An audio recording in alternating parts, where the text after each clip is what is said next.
que os outros não dão. Movimentos sociais, política, direitos humanos, economia, mundo do trabalho, cultura e prestação de serviço. Jornal Brasil Atual. As notícias que os outros não dão.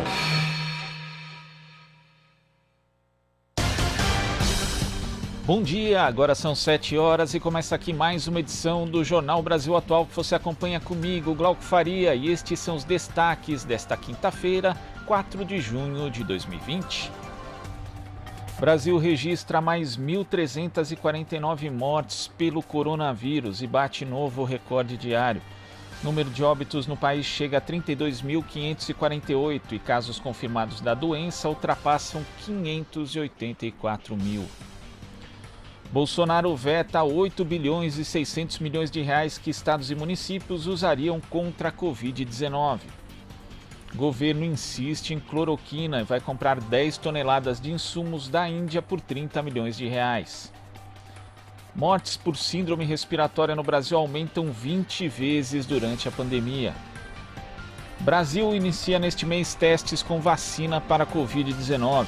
Imunizante está sendo desenvolvida pela Universidade de Oxford, na Inglaterra. Ministro Celso de Mello mantém depoimento de Abraham Weintraub à Polícia Federal para hoje. Procuradoria-Geral da República instaura notícia-crime contra Carla Zambelli por troca de mensagens com Sérgio Moro. Tribunal de Contas da União diz que 6 milhões podem ter recebido auxílio emergencial sem ter direito. Caixa libera hoje saque da segunda parcela dos R$ 600 reais para nascidos em maio. Senado aprova medidas de prevenção e combate à violência doméstica na pandemia de coronavírus. Sistema de saúde entra em colapso em Natal.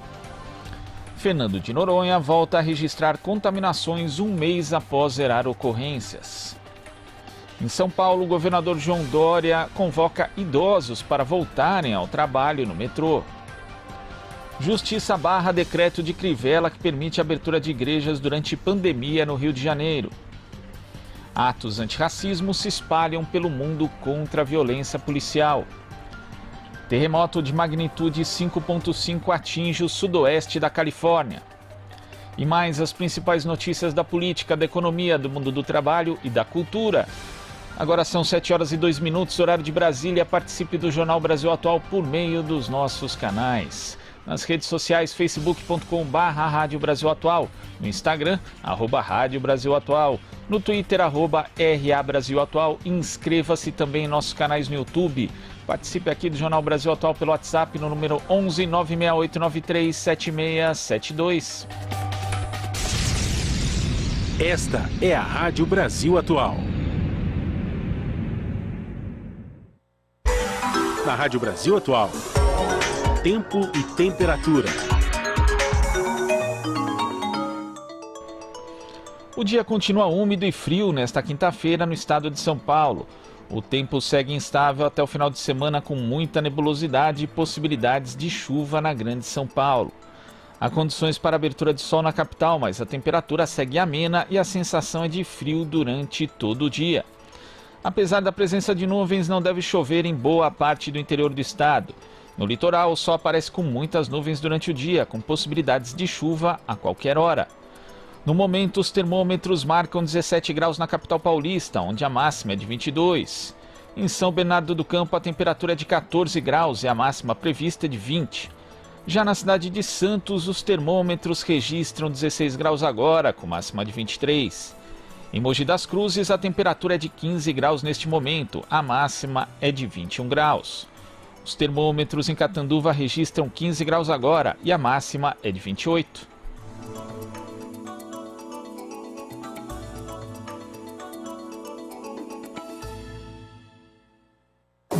Você está ouvindo Jornal Brasil Atual. As notícias que os outros não dão. 7:04. Paulo Guedes vem declarando que a economia do Brasil ia muito bem até ser atingida pela pandemia. Já se sabia que isso não é verdade. Os dados divulgados pelo IBGE desmascaram o ministro. A análise é do comentarista político João Caires. O dado anunciado foi 1,5% negativo de crescimento do PIB no primeiro trimestre. Ou seja, o primeiro trimestre, janeiro, fevereiro e março, não tem desculpa a pandemia. Até porque o Brasil começou a quarentena já bem tarde, final de março, praticamente no final do primeiro trimestre. Sendo assim, o senhor Paulo Guedes mente descaradamente. E o que é pior, boa parte do empresariado brasileiro, como vimos as pesquisas, um pouco mais da metade acredita na política econômica de Paulo Guedes, de Bolsonaro. Talvez pelo fato de o Brasil viver há muito tempo com propagandas neoliberais, com aquele discurso todo de Estado mínimo para a população e máximo para os banqueiros, como vimos o que aconteceu. O senhor Paulo Guedes, em discurso, em palestra, disse que os bancos não emprestaram dinheiro, ou seja, aquele 1 trilhão e 200 bilhões ficaram, nas palavras deles, empossados, ou seja, os bancos não emprestaram o dinheiro para quem de fato precisava para a economia rodar. Ou seja, no próximo trimestre as coisas vão estar piores, porque aí tem sim a questão da pandemia. E o governo pouco fez. E só não vai ficar pior porque as famílias receberam, boa parte das famílias receberam R$600 de auxílio emergencial. Com isso, o consumo das famílias vai continuar alto e vai afetar menos o crescimento econômico do Brasil.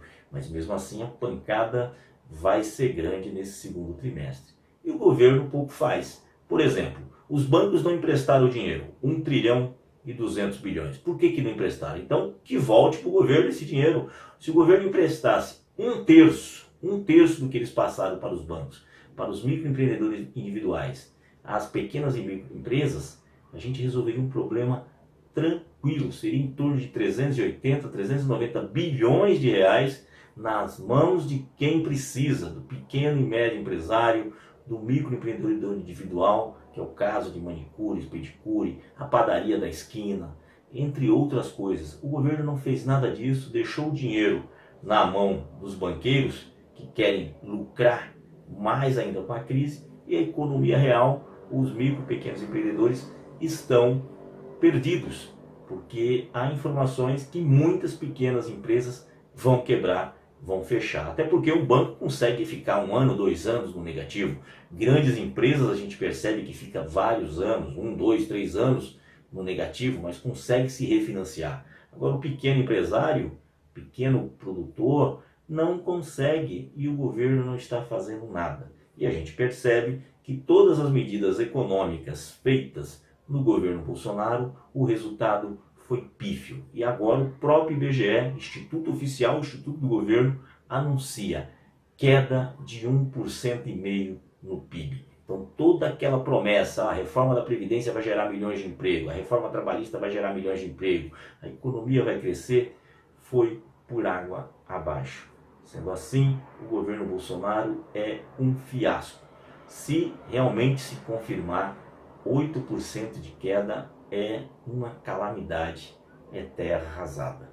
Por isso temos que pensar numa solução logo no pós-pandemia para que possamos salvar a economia. Salvando como? Pegando esse dinheiro que está sobrando nos bancos e emprestar para quem de fato precisa. O mundo inteiro está fazendo isso, há uma sobra de dinheiro. E um absurdo também manter as taxas de juros bancárias do jeito que está. No mundo inteiro, nos países envolvidos já tem taxa negativa. O Brasil não pode continuar pagando taxas de juros abusivas.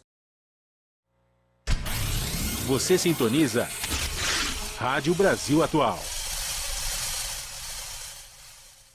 Apoie a TVT e a Rádio Brasil Atual. Agora, quem apoiar a TVT vai ganhar desconto em qualquer livro da editora Boitempo. Faça uma doação de R$30 e ganhe desconto de 30% no site da editora Boitempo. Promoção por tempo limitado. Acesse catarse.me/TVT e apoie a TVT e a Rádio Brasil Atual. Você está ouvindo Jornal Brasil Atual. As notícias que os outros não dão. Agora são 7h09 e a gente lembra também que você pode ajudar os nossos canais no YouTube, tanto da TVT quanto da Rádio Brasil Atual, se tornando membro. E se você ainda não deu seu joinha acompanhando aqui o nosso Jornal Brasil Atual no YouTube, aproveite agora e ajude a ampliar o alcance do nosso programa. Movimentos de oposição ao governo não chegam a possuir um programa conjunto, mas têm em comum a luta pelo fora Bolsonaro. A reportagem é de André Janocari. Em poucos dias, novos movimentos anti-bolsonaristas ganharam projeção nacional. Lançado no fim de semana, o movimento Estamos Juntos já teve mais de 250 mil adesões. Nas redes sociais, a hashtag Somos 70% viralizou. A campanha menciona o percentual de insatisfeitos com o governo, segundo o Datafolha. Os grupos alertam para uma possível ruptura democrática. O governo Bolsonaro vem como resultado disso tudo e com uma agressividade ainda maior na destruição do que resta do Estado de Direito e da democracia no Brasil. Nesse sentido, sim, a democracia brasileira está sob forte ameaça e o governo Bolsonaro é a ponta de lança de um processo de retração democrática que vem desde o golpe de 2016. No final de semana, apoiadores do governo voltaram a se reunir em Brasília para defender medidas autoritárias na presença do próprio Bolsonaro. Em São Paulo, a CUT, Central Única dos Trabalhadores, repudiou as manifestações e está defendendo a abertura de um processo de impeachment. Ao participar de manifestações que pregam intervenção militar, fechamento do Congresso Nacional, do Supremo, e ataque às instituições democráticas, mas a tentativa de aparelhar politicamente a Polícia Federal, aí já está caracterizado o crime de responsabilidade. E nós entendemos que o Congresso Nacional, o STF, a Procuradoria-Geral da República, tem que agir com rigor, o rigor da lei, para que seja discutido esse processo de afastamento e a decisão seja tomada no Congresso Nacional à luz do que estabelece a Constituição brasileira. Mas a iniciativa suprapartidária também é vista com cautela por setores progressistas. Isso porque a lista de simpatizantes é ampla, inclui ex-aliados de Bolsonaro, como o ex-ministro Luiz Henrique Mandetta e apoiadores do impeachment contra a ex-presidenta Dilma Rousseff, dentre os quais Fernando Henrique Cardoso. Está se construindo um arco muito grande de forças que se dispõem a caminhar para retirar o Bolsonaro do cargo. Esse arco cumpre um papel. No entanto, existe uma diferença entre esse arco diversificado a favor da retirada do Bolsonaro e a ideia de que existe um programa comum de uma oposição democrática da maneira como tem aparecido em vários desses manifestos. Wagner Freitas, vice-presidente nacional da CUT, entende que se trata de uma união necessária na atual conjuntura política. A crise hoje é o Bolsonaro. Para superar a crise, nós temos que tirar o Bolsonaro. E aí sim disputarmos qual é a melhor solução para o Brasil e que Brasil nós queremos construir, que com certeza não é o mesmo Brasil de muitos que estão nesses movimentos pela democracia conosco. Mas uma coisa é verdadeira, o principal fator gerador de crise no Brasil hoje é Bolsonaro. Por isso que nós temos que unificar todas as forças possíveis para derrotá-lo. Aqui você ouve as notícias que os outros não dão. Jornal Brasil Atual. Agora são 7h13. O deputado Paulo Teixeira, do PT de São Paulo, é autor de um projeto de lei propondo que o lucro contábil do Banco Central seja destinado a ações de combate à pandemia. Em conversa com a repórter Nara Lacerda, o deputado criticou a decisão do governo de destinar esse recurso ao Tesouro Nacional para manter a liquidez. Vamos acompanhar. Com o endividamento público brasileiro chegando a cerca de 80% do PIB, o Produto Interno Bruto, a Secretaria do Tesouro Nacional admitiu que pode usar o lucro contábil do Banco Central. A ideia é manter o colchão de liquidez no que a Secretaria chama de níveis confortáveis. A afirmação acende o alerta para defensores do projeto de lei que propõe que tais recursos sejam destinados a ações de combate ao coronavírus. De autoria do deputado federal Paulo Teixeira, do PT, a proposta pretende que o valor seja destinado ao SUS, à Seguridade Social e a ações para conter a crise econômica.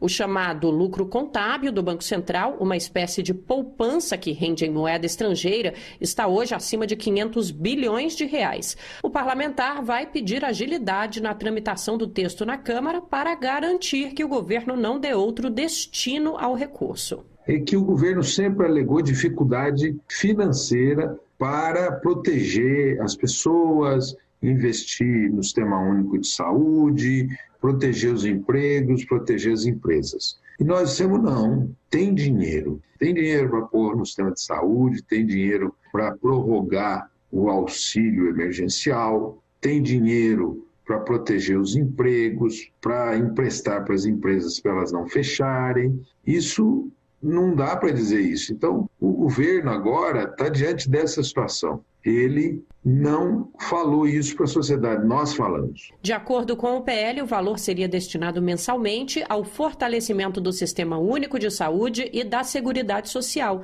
Além disso, financiaria ações para conter a crise econômica, com preservação da renda do trabalhador e manutenção das micro e pequenas empresas. O texto ainda prevê o financiamento de pesquisas científicas, desenvolvimento da indústria estratégica de defesa nacional e aporte a estados e municípios. Atualmente, o lucro contábil é destinado ao abatimento da dívida pública, ou seja, vai para o sistema financeiro.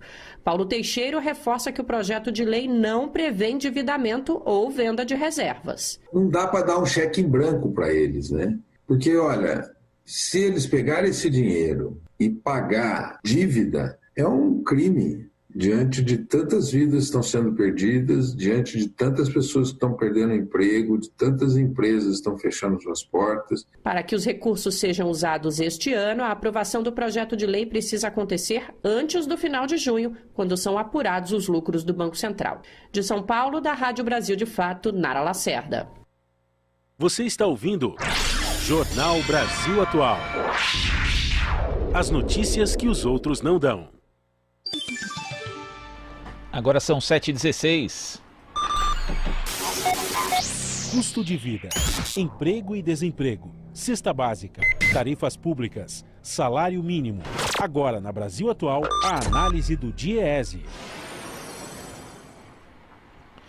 Vamos conversar agora com o diretor técnico do DIEESE, Fausto Augusto Júnior. Bom dia, Fausto. Legal, obrigado, Laura. Renato, o que você acha? Alô, Fausto, você me escuta? Bom dia, Fausto. Ontem nós tivemos a divulgação de dados relativos à produção industrial brasileira, que despencou 18,8% em abril, em comparação com o mês de março. É o segundo mês seguido de queda na produção. Março nós já tivemos uma queda menos acentuada, e quando se compara com abril do ano passado, a queda ainda é maior. Como é que você vê esses dados, que se trata da maior redução da produção industrial desde o início da série histórica, Fausto? Esse dado é um dado que pega em cheio a questão do isolamento social, a questão da pandemia. E ele mostra como é que foi impactada, de certo modo, a indústria, em especial a indústria de bens duráveis. A indústria como um todo caiu muito, caiu quase 19% em mês, e caiu aí quase 30%, mais de 27% em relação ao ano passado. Por outro lado, quando a gente vai olhar ali do ponto de vista setorial, você percebe que os bens duráveis, a paralisação chegou a quase 80%. A exceção ali foi para produtos alimentícios, que ainda teve alguma alta, e produtos farmacêuticos e farmaquímicos ali que cresceu ali em torno de 6%, que era de se esperar, uma vez que tem setores vinculados ali às áreas da própria economia da saúde. Isso coloca uma série de questões para a gente, Glauco. A primeira delas é que, de fato, a pandemia ela impactou de maneira direta a indústria. Começa a mostrar também que a indústria ela produz sempre para o mês seguinte, né? Então é diferente de você imaginar o comércio ele é atingido ali imediatamente e o comércio ali está vinculado à relação cotidiana. O que indica para a gente, quando a gente vê uma queda tão acentuada da indústria, é que a própria indústria prevê que os próximos meses não serão tão bons.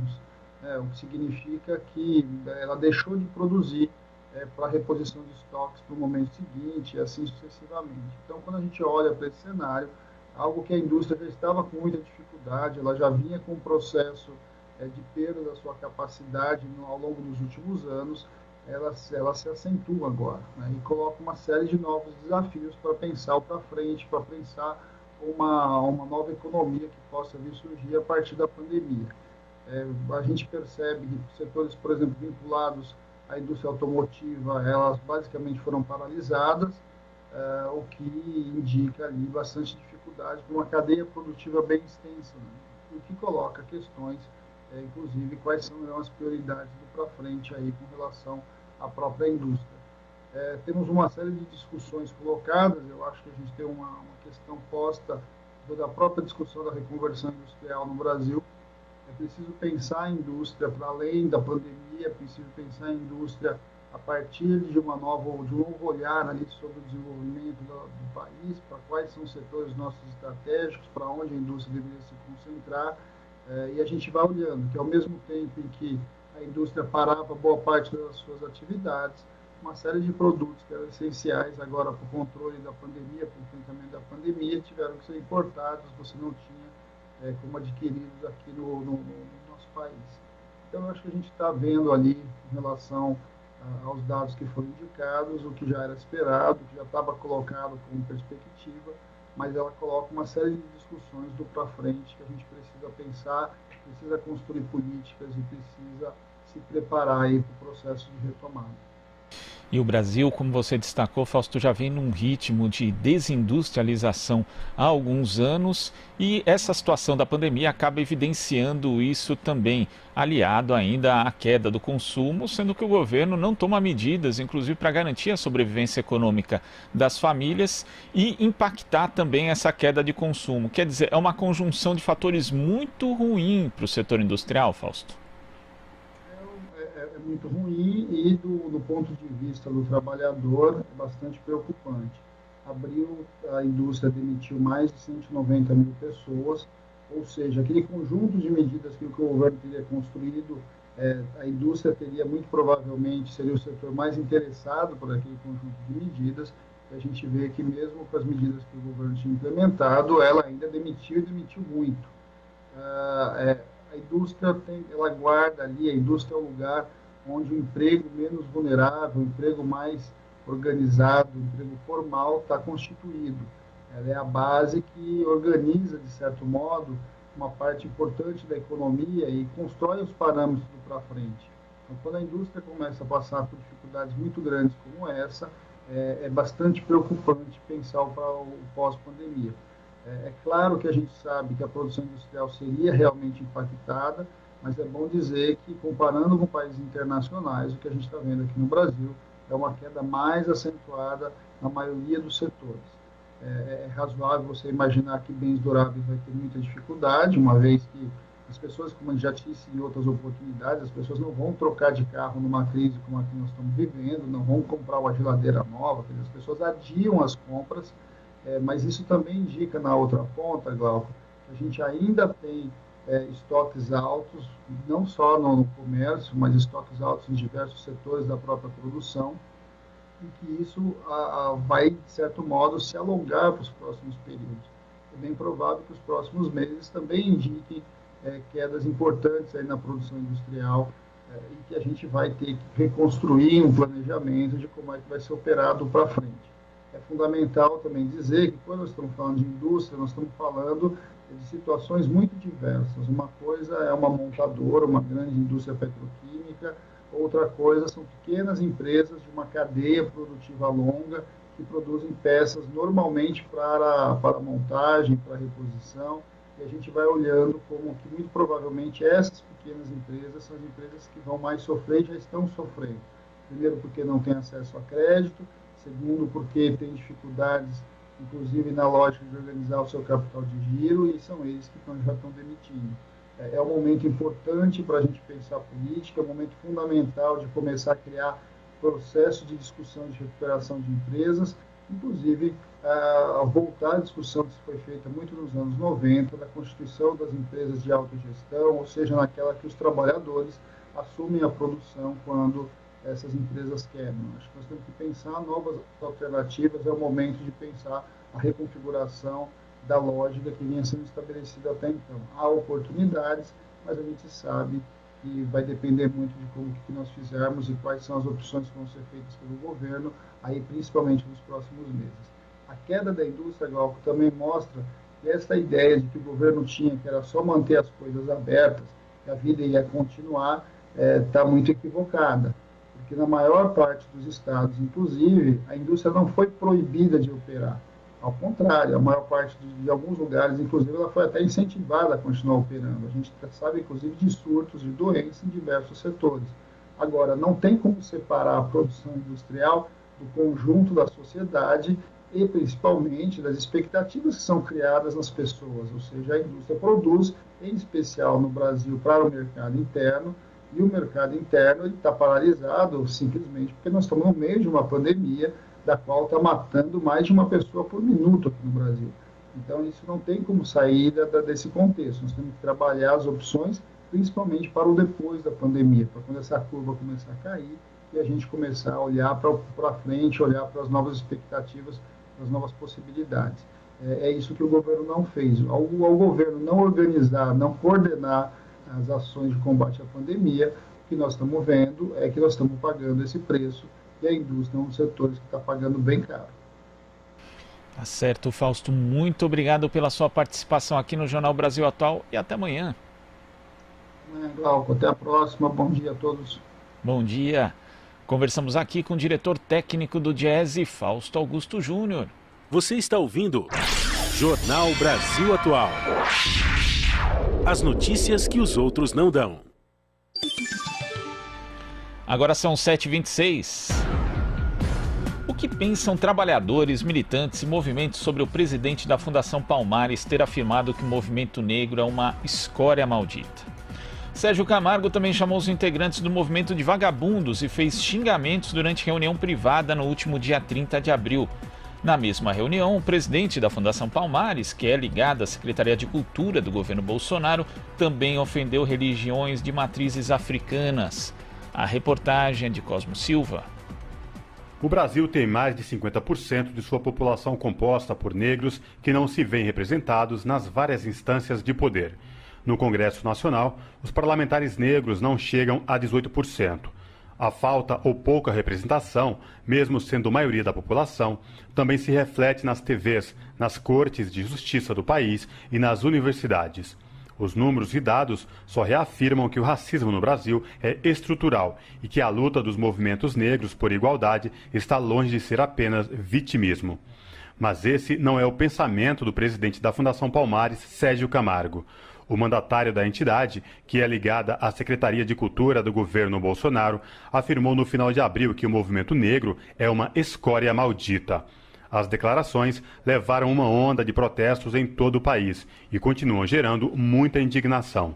Estudante de Direito e militante do movimento negro no ABC, Yara Bento diz que a fala do presidente da Fundação Palmares mostra o desdém com a luta secular dos negros no Brasil. É uma fala totalmente deslocada da realidade da construção do nosso país. É importante que todas as pessoas tenham conhecimento de como se deu a formação da nossa população. É importante que a gente reconheça a dívida histórica que o Brasil tem para com o povo negro e assim, consequentemente, com a população indígena. E essa fala que ele coloca de que o movimento negro é uma escória maldita, é uma fala de alguém que tem desdém pelas lutas seculares do movimento negro. É importante que a gente reflita também que muitos dos avanços que foram obtidos aí pela população negra, pelo conjunto do movimento negro, é fruto de lutas históricas, fruto de lutas que vêm ao longo do tempo da formação dos governos, da própria Constituição Cidadã, que nos garante,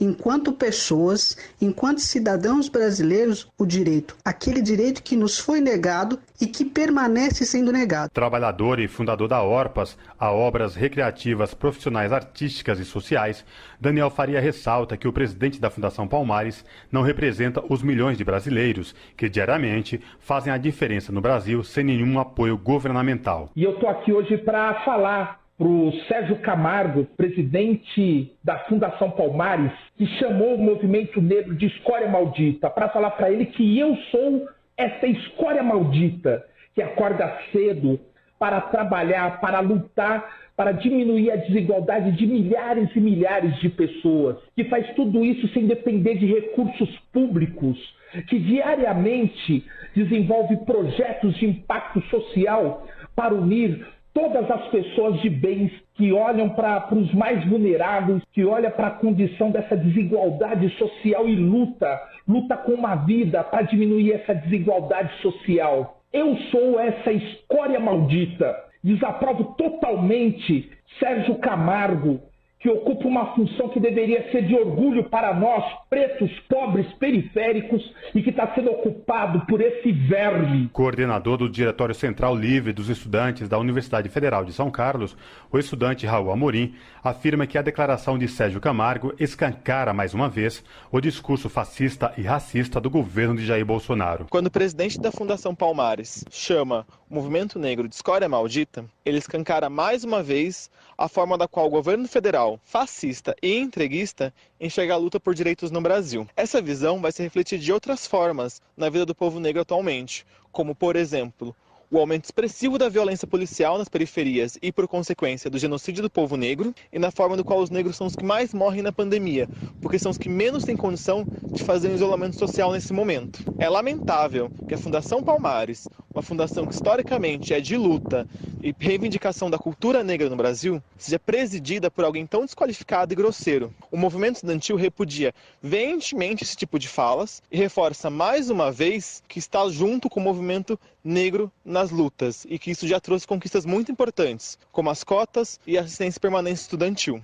Enquanto professor negro, estudante e militante, me sinto muito revoltado e desrespeitado quando uma pessoa dessa diz representar a cultura negra no Brasil. A militante do movimento negro do ABC ainda lembra que os avanços conquistados nos governos Lula e Dilma estão sendo suprimidos pelo atual governo federal. Yara Bento enfatiza que a fala do presidente da Fundação Palmares mostra total desrespeito à população negra.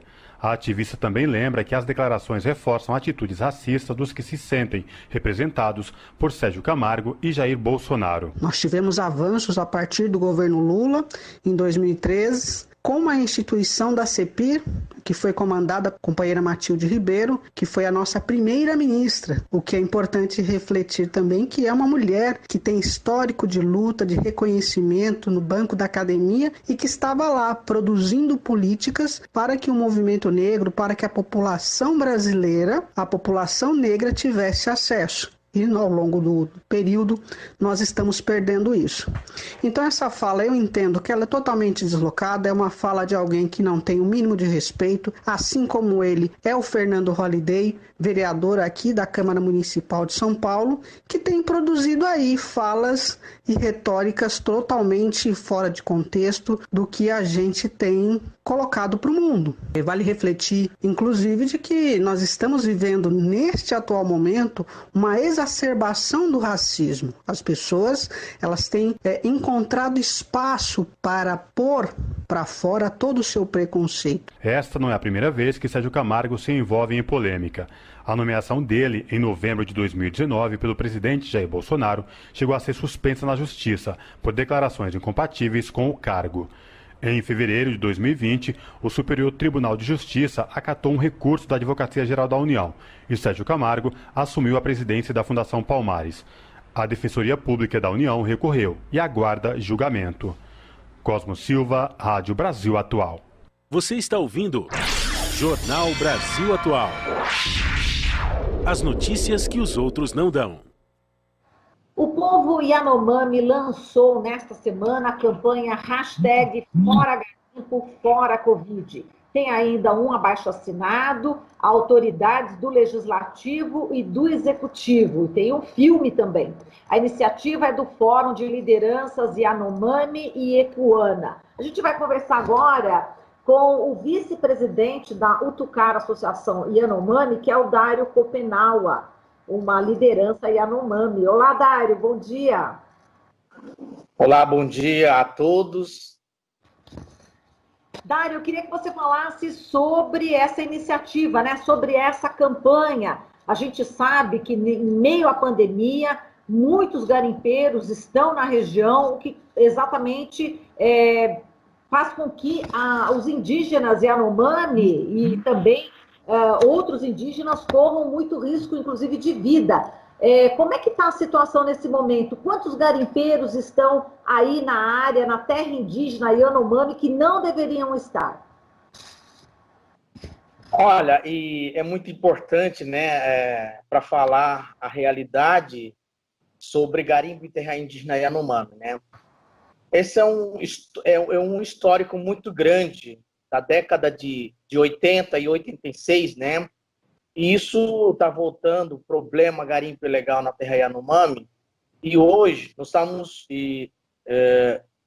fazendo uma grande campanha, as lideranças tradicionais e as organizações Yanomami se juntou para tomar a iniciativa, tomar a sua decisão, e criamos esse foro de liderança, né? E foro de liderança já terminou para não ter mais presença dos garimpeiros na terra indígena Yanomami. Por isso, a gente colocou hashtag Fora Garimpo e Fora Covid. Então, isso é muito importante. Nós estamos fazendo uma grande campanha nacional, internacional e mundo inteiro para ver os Yanomami não quer mais o garimpo na sua terra. Então, o garimpo na terra Yanomami é extremamente muito crueldade, porque a gente está sofrendo muito. Hoje, na terra Yanomami, presença são mais de 20 mil garimpeiros trabalhando, espalhado e contaminando os nossos rios, prejudicando a vida dos Yanomami e também impactando o meio ambiente da nossa terra Yanomami. E terra Yanomami já é demarcado, já registrado pelo governo brasileiro, assinou no decreto e homologou. Mas hoje, o garimpo ilegal não está respeitando a nossa terra indígena Yanomami. E isso, onde terra Yanomami homologada e outras terras indígenas estão homologadas, não queríamos a presença dos não indígenas, porque na legislação brasileira fala é proibido entrar o estrangeiro, proibido nenhuma pessoa autorizado para entrar nas terras indígenas. Lei brasileira fala isso. Mas hoje isso não está acontecendo, né? Então, hoje garimpo está muito avançado e muitos problemas estão acontecendo de prostituição, ameaça de morte e alcoolismo. E as lideranças estão correndo risco na terra indígena Yanomami agora, e por isso a gente está fazendo campanha, e hoje para lançar também. Isso é muito importante, vocês e nos ajudarem, divulgação, ajudar para retirar os garimpos ilegal na terra indígena Yanomami. E vocês, inclusive, também produziram um filme, não é isso? Inclusive, um filme já mostrando agosto de 2020, não é isso? Queria que você falasse um pouquinho desse filme. Olha, esse filme para chamar a atenção vocês, né? Vocês e ficarem se preocupar, vocês têm que para abrir os olhos, né? Isso significa filme. O povo Yanomami está mostrando nas casas de vocês, televisão de vocês, nas redes sociais de vocês, se preocuparem, se sentir assim triste. Esse filme é muito importante, mas outro lado é muito tristeza, e vocês nos ajudarem os povos da floresta que moravam muitos anos aqui. E tão importante esse vídeo para chamar a atenção de vocês. Vocês ficarem preocupados, o governo federal brasileiro não tá respeitando a cultura dos povos indígenas, especialmente as terras indígenas estão invadidas por garimpeiros. Então, esse vídeo para chamar a atenção de vocês, para se preocupar e depois para ajudar esse vídeo, está pedindo apoio de vocês. e também vídeo está cobrando o governo federal, o papel do governo federal, o papel das fiscalizações, os governos, eles estão no poder hoje em dia para assumir e para cumprir esses seus papéis e para retirar os garimpeiros. Por isso, esse vídeo também está fazendo parte de campanha e demonstrando a realidade. Esse vídeo é muito importante vocês olharem e depois assinarem esse documento para ajudar os Yanomami. Quantas pessoas já estão contaminadas aí? Quantas morreram? Vocês estão realmente também preocupados com os indígenas que estão em isolamento, não é isso? Queria que você falasse também sobre isso, Dário. Então, você perguntou, né? E primeiro, o nosso parente jovem de 15 anos morreu, né? Lá no estado de Roraima, aqui no estado de Roraima. Então, nós, povo Yanomami, ficamos muito tristes e a gente não queria acontecer isso, né? Então, 15 anos para nós é muito jovem, é muito cedo, é muita vida ainda, e muito histórica ainda, né? Mas o coronavírus matou nossos parentes, né? Então, a gente fez resgates através de informações, através de radiofonia, através de dialogando com os Yanomami, e nós temos, né? E meses passados morreu as 3 pessoas, né? E o primeiro, aqui em Boa Vista, e outro, uma criança estava com barriga, né? Mãe dela estava com coronavírus. Essa criança se contaminou na barriga e quando a criança é recém-nascido, no hospital, e a criança acabou de falecendo. Foi óbito no hospital. E também, outras, na terra Yanomami, uma liderança tradicional que cuida a sua organização social na sua comunidade, liderança morreu de Covid-19 também, na região do Maturacá. Então, aconteceu isso. Então, a gente está muito preocupado, essa doença está aproximando e chegando nas casas dos Yanomami. Então, hoje a gente está totalizando, foi 3 Yanomami morreu por Covid, mas por contaminações, 14 Yanomami foram contaminados por coronavírus. Então, isso está crescendo, esse número para a contaminação, né? Então, a gente está muito preocupado. É importante vocês também pensarem e nos ajudar a combate ao coronavírus também. Então, é importante. Estou falando com vocês aí.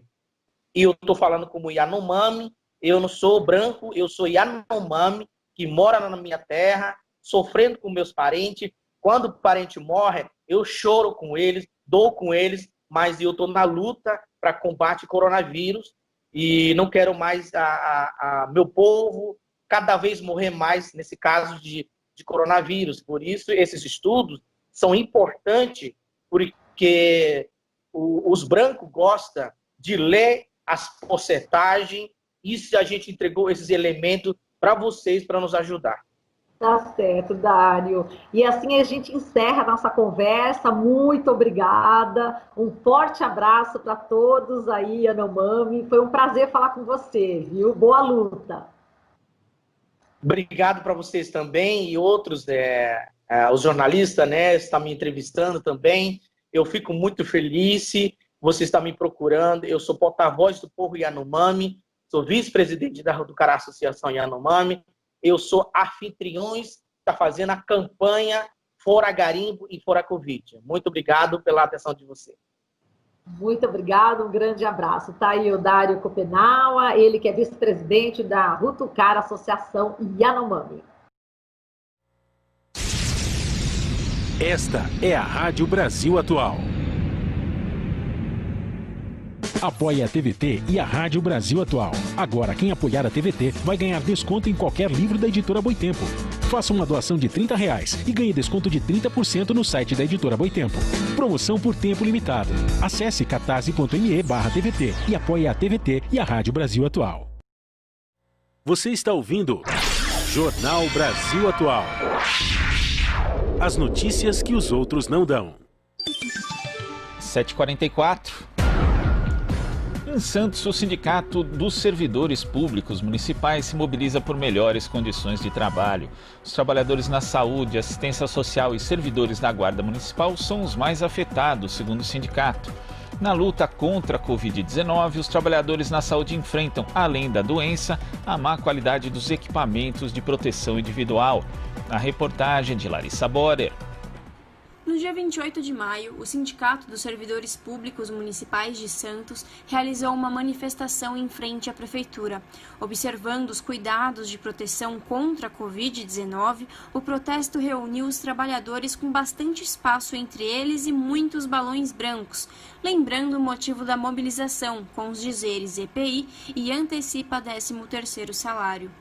Flávio Saraiva, diretor do Sindiserv da região de Santos, comenta que a manifestação dentro das normas requisitadas pela Organização Mundial de Saúde teve 2 motivos: o reajuste salarial dos servidores e as más condições de trabalho de quem está na linha de frente neste cenário de pandemia, que são os profissionais da saúde, da assistência social e os servidores da Guarda Municipal.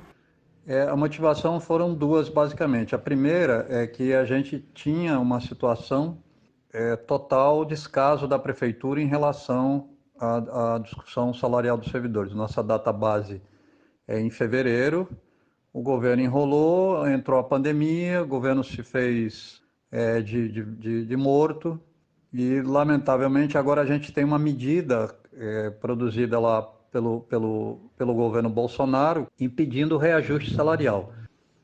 O segundo motivo da nossa manifestação é que a gente tem uma situação bastante complicada. Nós temos 3 secretarias que estão trabalhando, né, que não estão em quarentena, que é o pessoal da saúde, o pessoal da assistência, da Guarda Municipal. Essas pessoas, elas estão de frente com a contaminação, elas estão de frente com o serviço, elas estão de frente com o atendimento à população. Saraiva afirma que a qualidade dos equipamentos de proteção individual para os servidores públicos municipais, principalmente dessas 3 áreas, deixam a desejar. Sem os equipamentos, os trabalhadores podem se contaminar e contaminar os outros. E o que a gente tem concretamente visto na cidade de Santos é que os EPIs são muito inadequados, faltou EPI, a gente teve que ir ao Ministério Público fazer com que a Prefeitura providenciasse EPIs. Os EPIs que foram providenciados foram muito ruins, né? Máscaras completamente translúcidas, completamente transparentes, ou seja, que não protegiam as pessoas. Além disso, falta pessoal nas unidades. A gente está numa situação em que, especialmente na saúde, tudo é muito difícil. E claro que à medida que nós não estamos protegidos, nós também, por estarmos atendendo a população, nos tornamos, em alguns casos, provavelmente pessoas que ajudam a expandir o vírus, contaminando a população atendida. Segundo Vinícius Pestana, profissional que atua no Núcleo de Apoio à Saúde da Família e que comanda 7 equipes, os profissionais dessa área estão enfrentando uma situação bastante difícil. Ele relata que os equipamentos não são de boa qualidade. Os equipamentos que vieram para nós também na fase inicial, teve uma demora muito grande para chegar a esses equipamentos, e os que vieram praticamente não garantiam nenhum tipo de segurança, eram mais figurativos para dar uma segurança maior para a população que estivesse vendo as pessoas usando, do que realmente funcionar como barreira.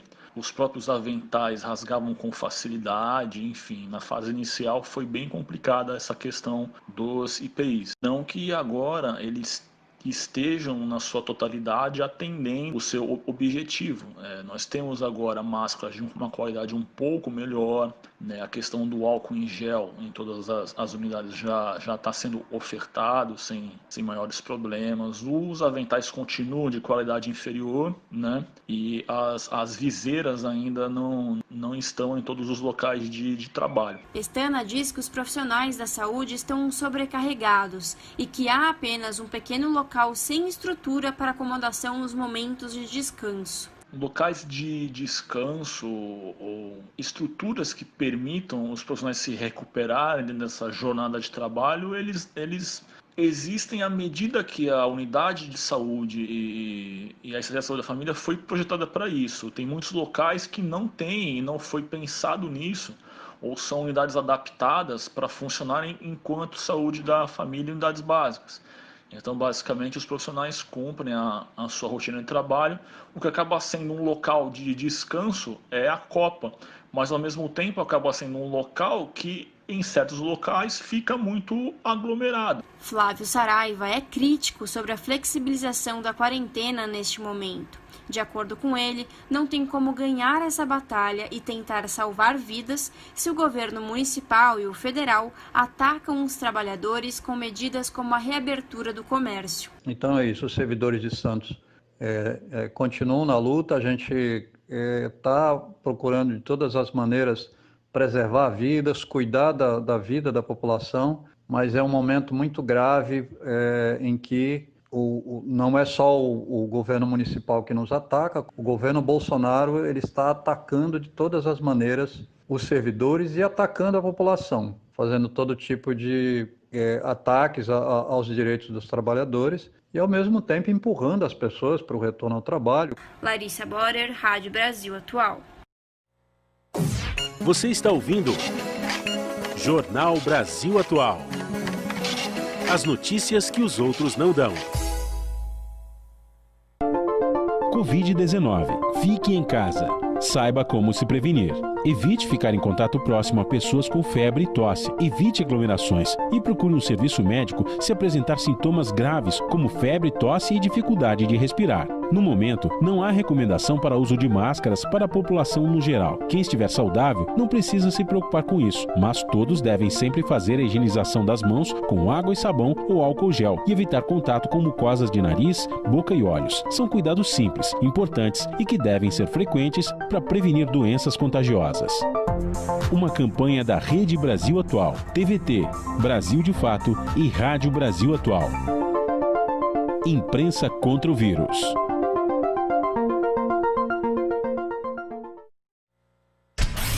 Você sintoniza Rádio Brasil Atual.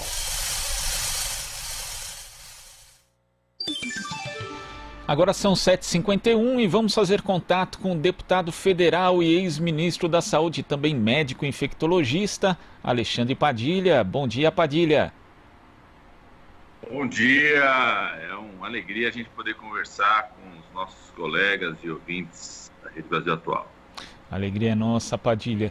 Infelizmente, o cenário sanitário do Brasil não é de alegria, né? Muito pelo contrário.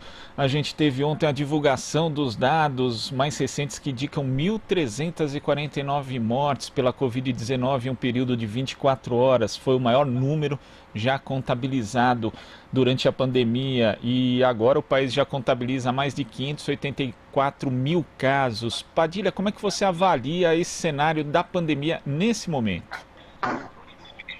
É muito grave. O Brasil continua sendo o epicentro, está no olho do furacão da pandemia. O Brasil continua tendo uma resposta nacional a essa pandemia que é uma verdadeira aberração.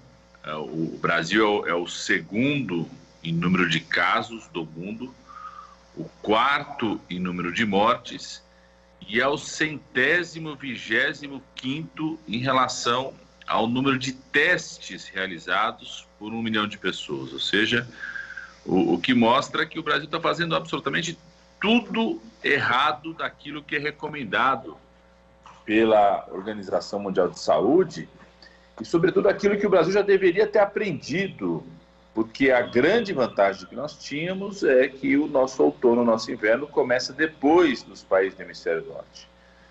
Então, o Brasil caminha para se consolidar como o segundo país com o maior número de casos, o segundo país com o maior número de mortes e possivelmente o Brasil vai ter mais mortes para cada 1 milhão de habitantes do que o próprio Estados Unidos. Então, é muito preocupante e nesse cenário todo o presidente da República continua mantendo no Ministério da Saúde uma máquina militar. Agora o interino virou efetivo, que é a maior demonstração de que Bolsonaro não encontrou ninguém da área da saúde disposto a assinar o seu projeto genocida. Só um general militar mesmo. Agora, Padilha, além desse índice muito baixo de testagem que você destacou, a gente tem também relatos, né, de secretarias de Estado, de governos de Estado que conseguem, na verdade, coletar com muito atraso, com dias de atraso, até 10 dias, as informações das secretarias municipais de saúde. E isso impacta, obviamente, também nos números divulgados pelo Ministério da Saúde, já que eles são baseados justamente nos relatórios das secretarias dos governos estaduais. O quanto isso atrapalha ainda mais a formulação de políticas públicas e também o quanto a desinformação é letal, né, para o combate a uma pandemia como a da Covid-19. Isso coloca o Brasil no escuro. É como se você estivesse navegando numa tempestade sem qualquer tipo de iluminação, sem radar, sem sonar e sem estrela no céu. E a gente ainda há pouco tempo atrás, né, enquanto você não tinha essa sequência de mudanças no Ministério, pelo menos você tinha um guia lá e todo dia falava, ó, caminha por aqui, a situação está essa. Até isso o Bolsonaro interrompeu, ou seja, colocar essa máquina militar no Ministério da Saúde foi também para que não exista no Ministério da Saúde uma equipe técnica e possa nos alertar as informações. Um exemplo mais grave, né, um exemplo disso foi o dia de ontem, onde o Ministério da Saúde simplesmente não fez a divulgação dos dados de mortes. Saiu uma divulgação depois das 22 horas por conta do esforço que a imprensa fez de coletar esses dados e somar junto às secretarias estaduais e certamente não deu essa informação por um cálculo político cruel, que era não querer divulgar os dados antes dos jornais noturnos, né, jornais da TV, de rádio, que podem dar, inclusive, mais transparência para isso. Caminhar no escuro leva a tomadas de decisões incorretas. Citar um exemplo. Interior do estado de São Paulo, muitas cidades defendendo a reabertura, fazendo a abertura já. Aconteceu isso, por exemplo, na cidade de Campinas, há 3, 4 semanas atrás. A baixa testagem sinalizava para a cidade um número menor de casos confirmados do que realmente existia. Resolveram abrir o comércio impacta não só na cidade de Campinas, mas em toda a região metropolitana. Desde a semana passada, a rede pública de Campinas está em situação de colapso total, todos os leitos de UTI estão ocupados. Então, a não testagem, a falta de informação também leva secretarias, prefeituras, governos do estado e as próprias pessoas, os donos de comércio, a tomar atitude achando que não tem caso naquela cidade, não tem caso acontecendo, não tem caso crescendo, e faz exatamente aquilo e provoca uma propagação do vírus. Vamos lembrar que o nosso inverno não começou ainda. Tem muita gente com a cabeça em países do hemisfério norte, onde já acabou o inverno, já está no meio da primavera. Nosso inverno não começou. E o Brasil é o país entre os que tem maior número de casos que mais progride em número de casos diariamente, em número de mortes, mesmo a gente já tendo mais de 60 dias da transmissão do vírus aqui no nosso país. Agora, Padilha, ontem a gente viu ali, né, segundo a divulgação justamente dos dados relativos aos óbitos de Covid-19 nesse período de 24 horas, que o estado que puxou mais ali foi o Rio de Janeiro, com 324 novas mortes. E ali na capital fluminense a gente já tem, por exemplo, medidas, né, de flexibilização da quarentena por parte do prefeito Marcelo Crivella. Diante desse quadro e diante também do grau de desinformação que a gente tem em relação à pandemia, flexibilizar isolamento nesse momento é algo temerário. É colocar a população pro abatedouro. É um projeto genocida. Eu quero deixar claro que eu sou favorável a um debate planejado da reabertura das atividades econômicas, das atividades de concentração, das aulas. Eu inclusive, apresentei um projeto de lei no Congresso Nacional, um projeto de lei chamado Protege Brasil, que exatamente busca estabelecer critérios a partir da experiência internacional para o planejamento dessa reabertura. Então tem que ser região por região, por exemplo. Não faz sentido o que se quis fazer aqui em São Paulo, que era ter um critério para a capital e um critério para a região metropolitana, porque as pessoas circulam nessa região. Então tem que ser o agregado da região, tem que ter clareza de pelo menos 14 dias. Os países todos estão fazendo de 14 a 19 dias de redução de casos, e aqui no Brasil não basta só redução de casos confirmados com teste, tem que ter redução de casos suspeitos, porque o Brasil não está fazendo testagem em volume correto. Quando a gente fala não está fazendo testagem, só para as pessoas terem ideia do que significa isso. O Brasil ontem tinha cerca de 4.300 testes para cada 1 milhão de habitantes. A Espanha, a Alemanha, ultrapassaram 80 mil testes para 1 milhão de pessoas.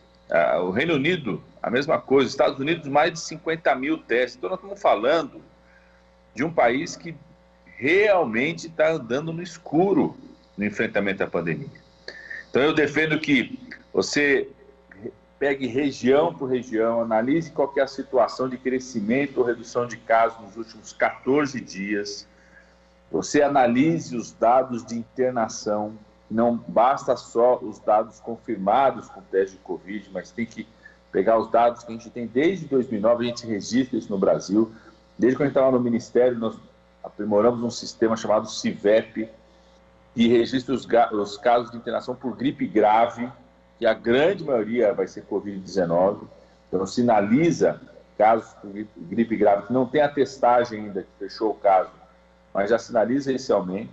Você ter o número de pessoas que estão internadas, qual que é a evolução disso nos últimos 14 dias, para começar a fazer o planejamento de reabertura. E cada setor econômico tem que ter um planejamento específico, tem que ter um protocolo específico. É muito fácil o patrão, que sai de casa dentro do seu carro fechado, às vezes até com o motorista, chega na sala fechada, defender que o trabalhador que tem que pegar o trem da CPTM, o metrô, o transporte coletivo, chega no local de trabalho, atende pessoas, o refeitório é coletivo, ficar defendendo que as pessoas têm que voltar a trabalhar. É muito fácil o patrão fazer. Então, qual é o compromisso desses patrões em garantir proteção a esse trabalhador, equipamento de proteção, mudar o horário, repensar o horário para esse trabalhador não estar no horário de pico, fazer o transporte desse trabalhador, porque os patrões têm que assumir e fazer o transporte do trabalhador para reduzir o risco dessa transmissão. Então, esses protocolos para cada setor econômico também têm que estar fechados, assinados, garantidos, detalhados, para qualquer plano de reabertura que seja responsável. A outra coisa é irresponsabilidade. Infelizmente, eu acho que tem muito governante que tomou atitude no começo porque a classe alta estava sendo infectada, porque os hospitais privados que eles frequentam estavam lotados, porque os médicos que os atendem estavam sendo infectados, e agora que isso ficou controlado na classe alta, você tem 60%, 65% de ocupação dos hospitais privados, então você tem mais de 90% dos hospitais públicos, tem muito governante que não sente mais, né, o calo estourar no pé, né, não sabe o que é a vida na periferia, não sabe o que é a vida do trabalhador pegar o transporte coletivo de manhã cedo para ir trabalhar, não sabe nada disso, e aí começou a se submeter aos agentes econômicos que querem, só pensam no lucro e não pensam na vida das pessoas. E nesse aspecto justamente econômico, né, Padilha, a gente sabe que o governo não tem tomado iniciativas no sentido de garantir a sustentação econômica, principalmente das famílias de baixa renda. O auxílio emergencial que teve o seu valor aumentado no Congresso Nacional. Não existe ainda uma certeza em relação à sua continuidade e quanto vai ser esse valor. Como que as bancadas no Congresso Nacional estão se movimentando, principalmente a oposição, justamente para garantir a sustentação econômica dessas famílias famílias, sendo que a gente sabe também que não garantir essa sustentação é também fragilizar o isolamento social e aumentar a possibilidade de contágio pela Covid-19. Como é que projetos estão sendo discutidos no Congresso Nacional? Como que a oposição está se posicionando, Padilha? Mais uma vez, depende da ação do Congresso e da oposição no Congresso. Citar um exemplo para vocês, uma medida provisória muito importante para o pequeno e para o médio empresário. Porque nós temos donos de restaurante, donos de bares, donos de pousadas, donos de pequenas e médias lojas que estão desesperados, porque estão tendo que demitir seus trabalhadores, estão preocupados com o que vai fazer. Se vai demitir ou não, né?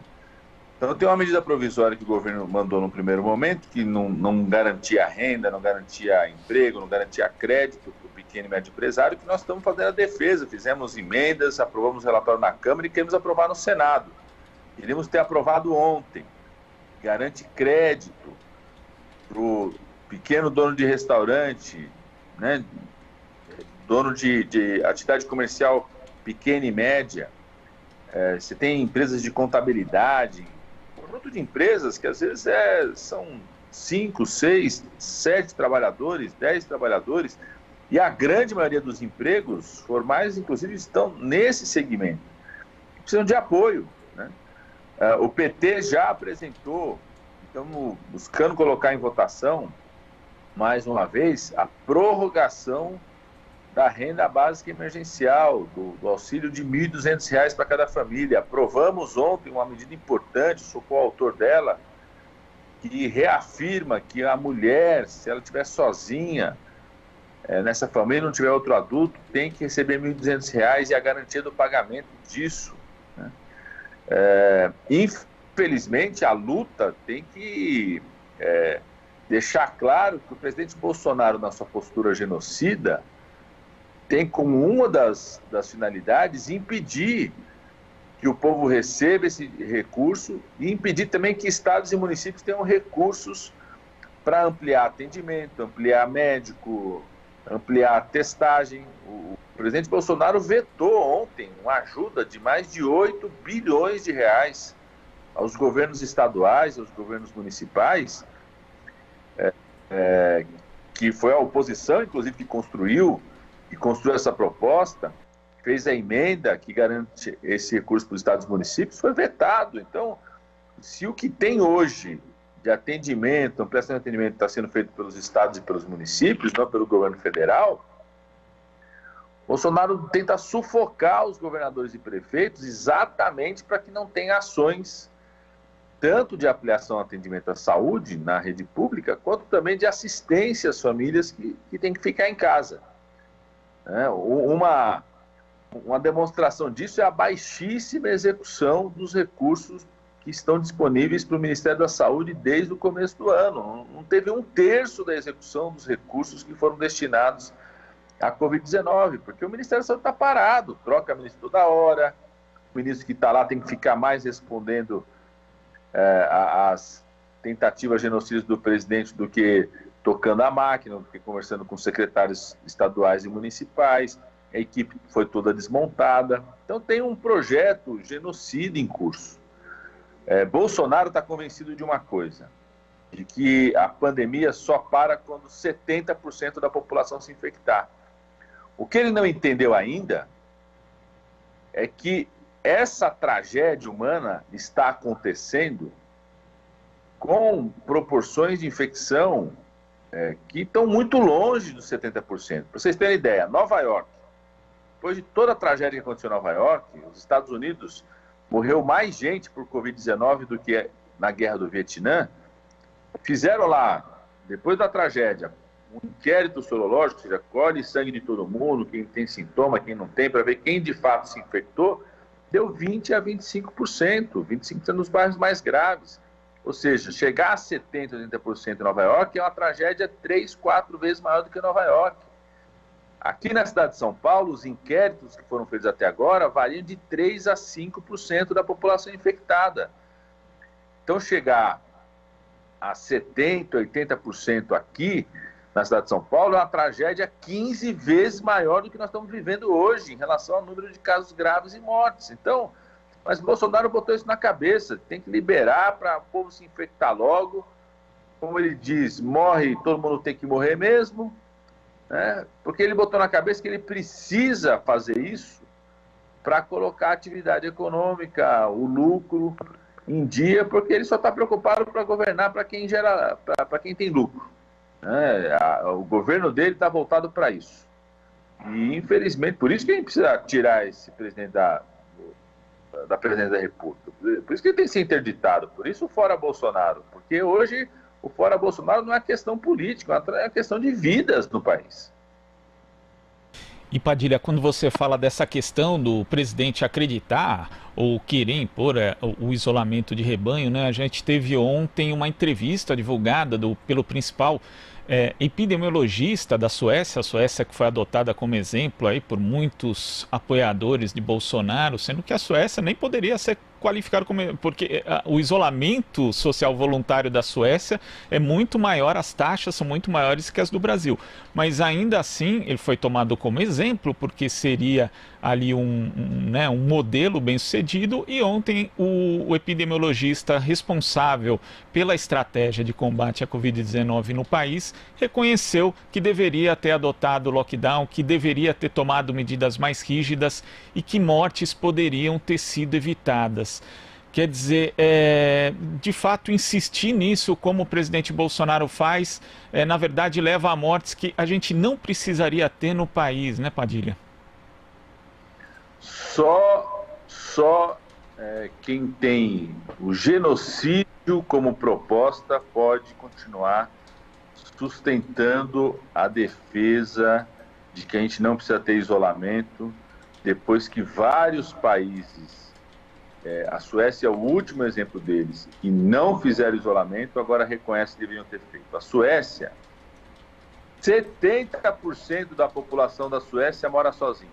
Olha isso, 70% da população da Suécia, o número não está correto, que eu estou dizendo, assim, 70% dos domicílios na Suécia são domicílios onde uma pessoa mora sozinha. Ou seja, o isolamento de um indivíduo na Suécia é algo quase automático. Uma grande proporção da população trabalha em casa, já trabalha em esquema do chamado do trabalho em casa, conectado. E mesmo assim, a Suécia, por não ter tomado as medidas que os demais países vizinhos de lá tomaram, como a Noruega, como a Finlândia, chegou a ter uma taxa de mortalidade de 3 a 5 vezes maior do que os outros países. Passou vergonha. Passou vergonha. A Suécia é o último dos exemplos que caíram da tese dos genocidas. Então, Bolsonaro e seus defensores dessa tese de genocídio não podem alegar, não podem mostrar outros exemplos que tenham dado certo nisso.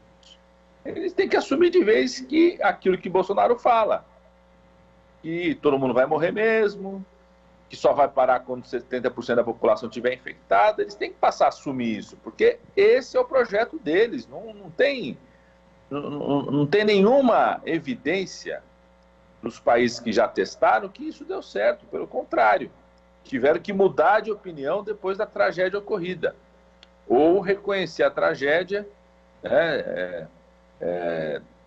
como aconteceu agora com o principal estrategista da Suécia. Então, o Brasil e o mundo enfrentam o maior desafio da história da saúde pública.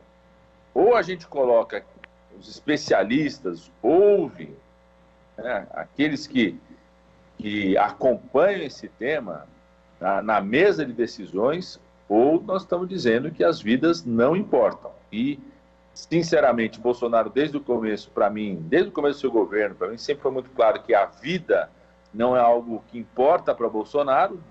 Os discursos dele sempre foram assim. Agora, eu sinto também que vários governantes que no primeiro momento pareciam preocupados com a vida, até porque as vidas do entorno estavam sendo ceifadas, dos seus profissionais, dos seus parentes, dos hospitais que eles frequentam. Agora que a pandemia cresce cada vez mais, já afeta, e na cidade de São Paulo, na região metropolitana de São Paulo, afeta sobretudo a periferia. Agora que não fica tão próximo deles, começam a se submeter a essa lógica que vai colocar, né, já colocou e vai intensificar, colocar a vida da grande maioria da população brasileira em risco. Tá certo, Padilha. Muito obrigado pela sua participação aqui no Jornal Brasil Atual e até a próxima. Um grande abraço. Abraço. Conversamos aqui com o médico infectologista, deputado federal e ex-ministro da Saúde, Alexandre Padilha. Você está ouvindo Jornal Brasil Atual. As notícias que os outros não dão. 8h14. E vamos agora ao giro de notícias. Após tragédia de 2015, Mariana vive disparada do coronavírus em uma semana. Segundo a prefeitura, há mais de 300 pessoas infectadas e a cidade é a 7ª em Minas Gerais com o maior número de óbitos. 2.000 brasileiros participarão de teste de vacina contra o coronavírus. 5 estados estão à beira do colapso em meio à reabertura do comércio e recorde de mortes pelo coronavírus. Bolsonaro teme que atos pró-democracia fortaleçam o processo de impeachment. São Paulo pode chegar a 265 mil casos de Covid-19 no final de junho. Vendas patinam nas regiões que reabriram o comércio. Falta de confiança e medo de contaminação limitam compras à metade do normal. Coronavírus já infectou 780 presos e 362 profissionais de segurança no Distrito Federal. Garantia de água e gás a inadimplentes é prorrogada em São Paulo. Educafro pede ação penal contra presidente da Fundação Palmares, Sérgio Camargo, por falar em escória. Protestos antirracismo nos Estados Unidos ganham tom mais pacífico no 9º dia. Itália inicia a reabertura ao turismo com mudanças após a pandemia. América Latina supera a marca de 1 milhão de casos de coronavírus, com mais de 50 mil mortes. Você está ouvindo Jornal Brasil Atual. As notícias que os outros não dão.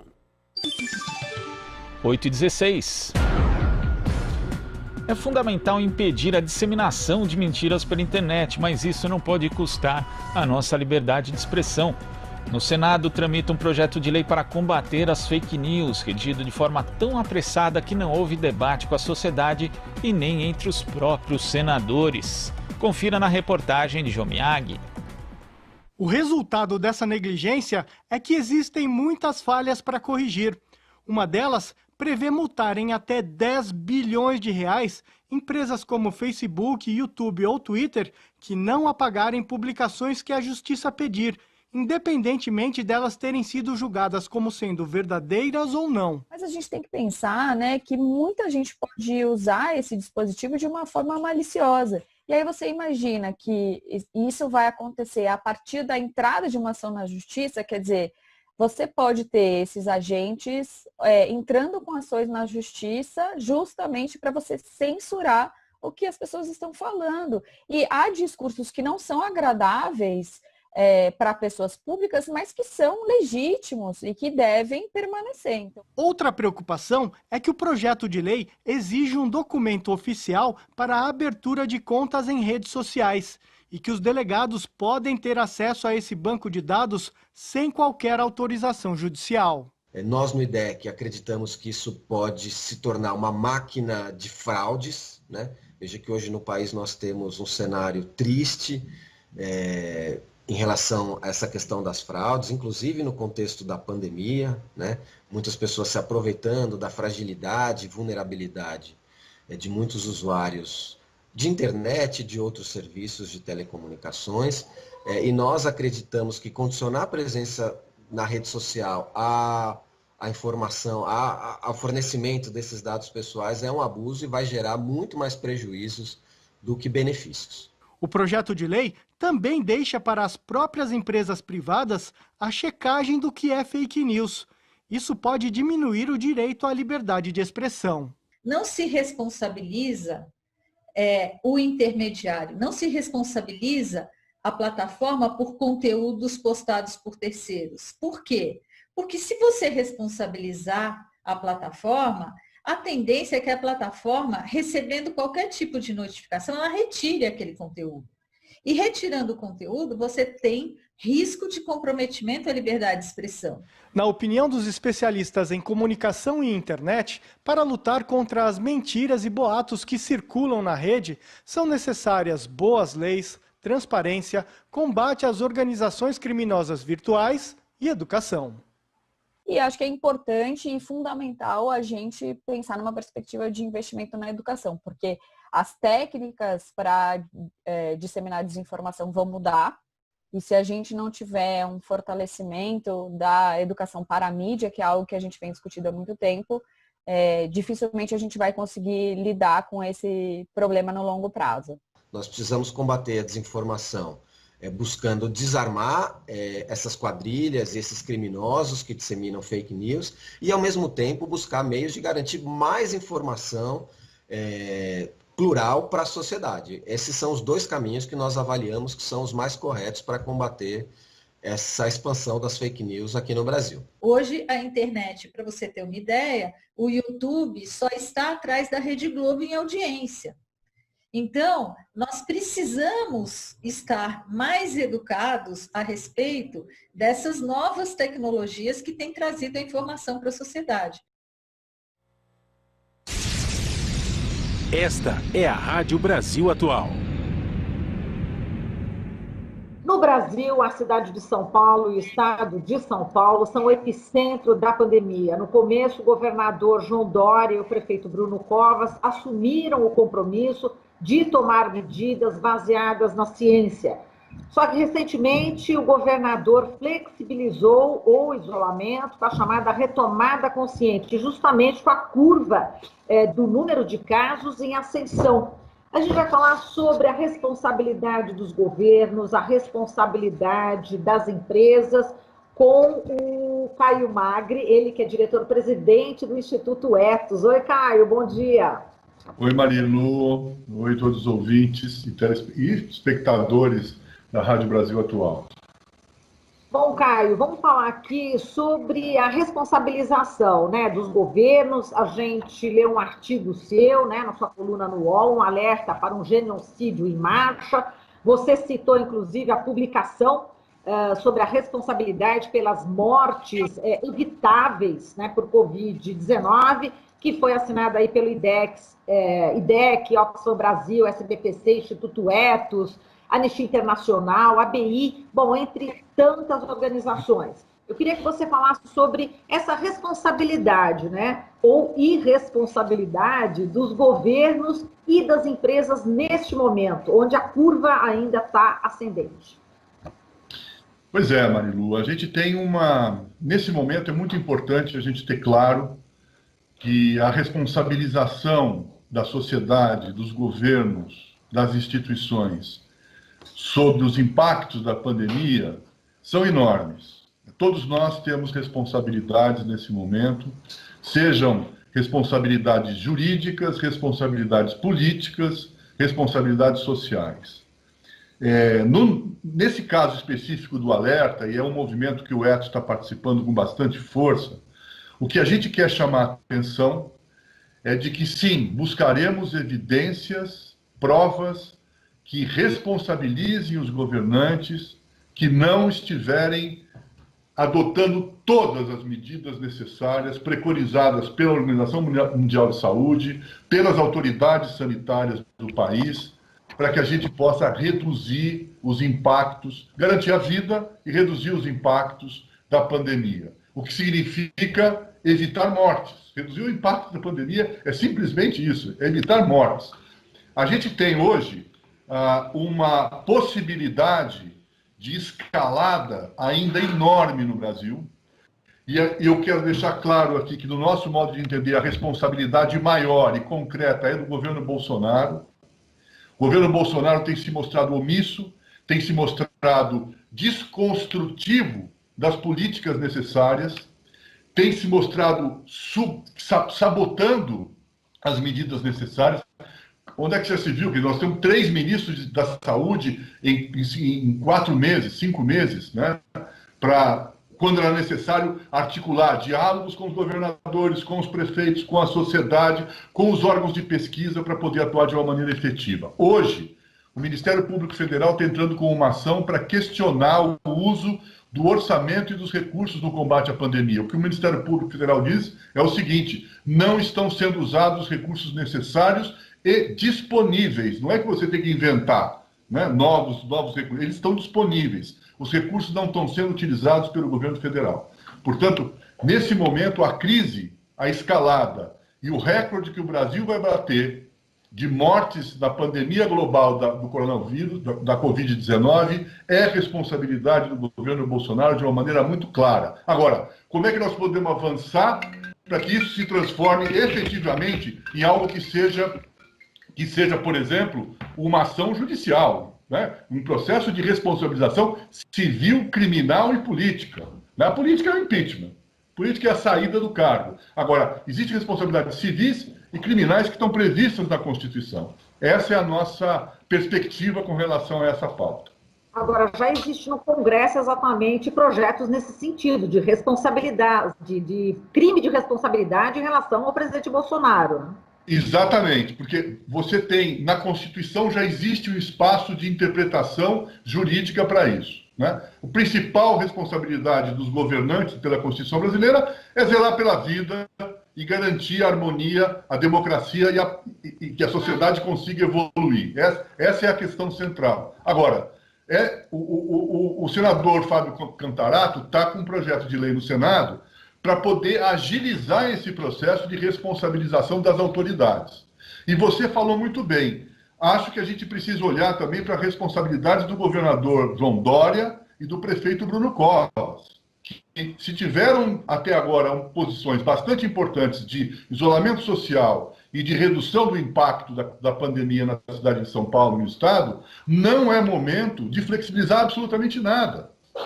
Ao contrário, né? A Universidade de Colômbia demonstrou que 2 semanas antecipadas nas medidas que o governo americano não tomou, que o Trump não tomou, teriam poupado 36 mil vidas num total de 100 mil mortes. Ou seja, quase 40% de todas as pessoas que morreram nos Estados Unidos não morreriam, teriam suas mortes evitadas se 2 semanas antes do que começou as medidas fossem tomadas. Então, o que significaria, por exemplo, se a gente tivesse feito o lockdown? Eu sei que o lockdown numa cidade como São Paulo é complexo, mas certamente nós teríamos evitado milhares de mortes se a gente tivesse tomado essa atitude antes. Primeiro, isso a gente teria garantido.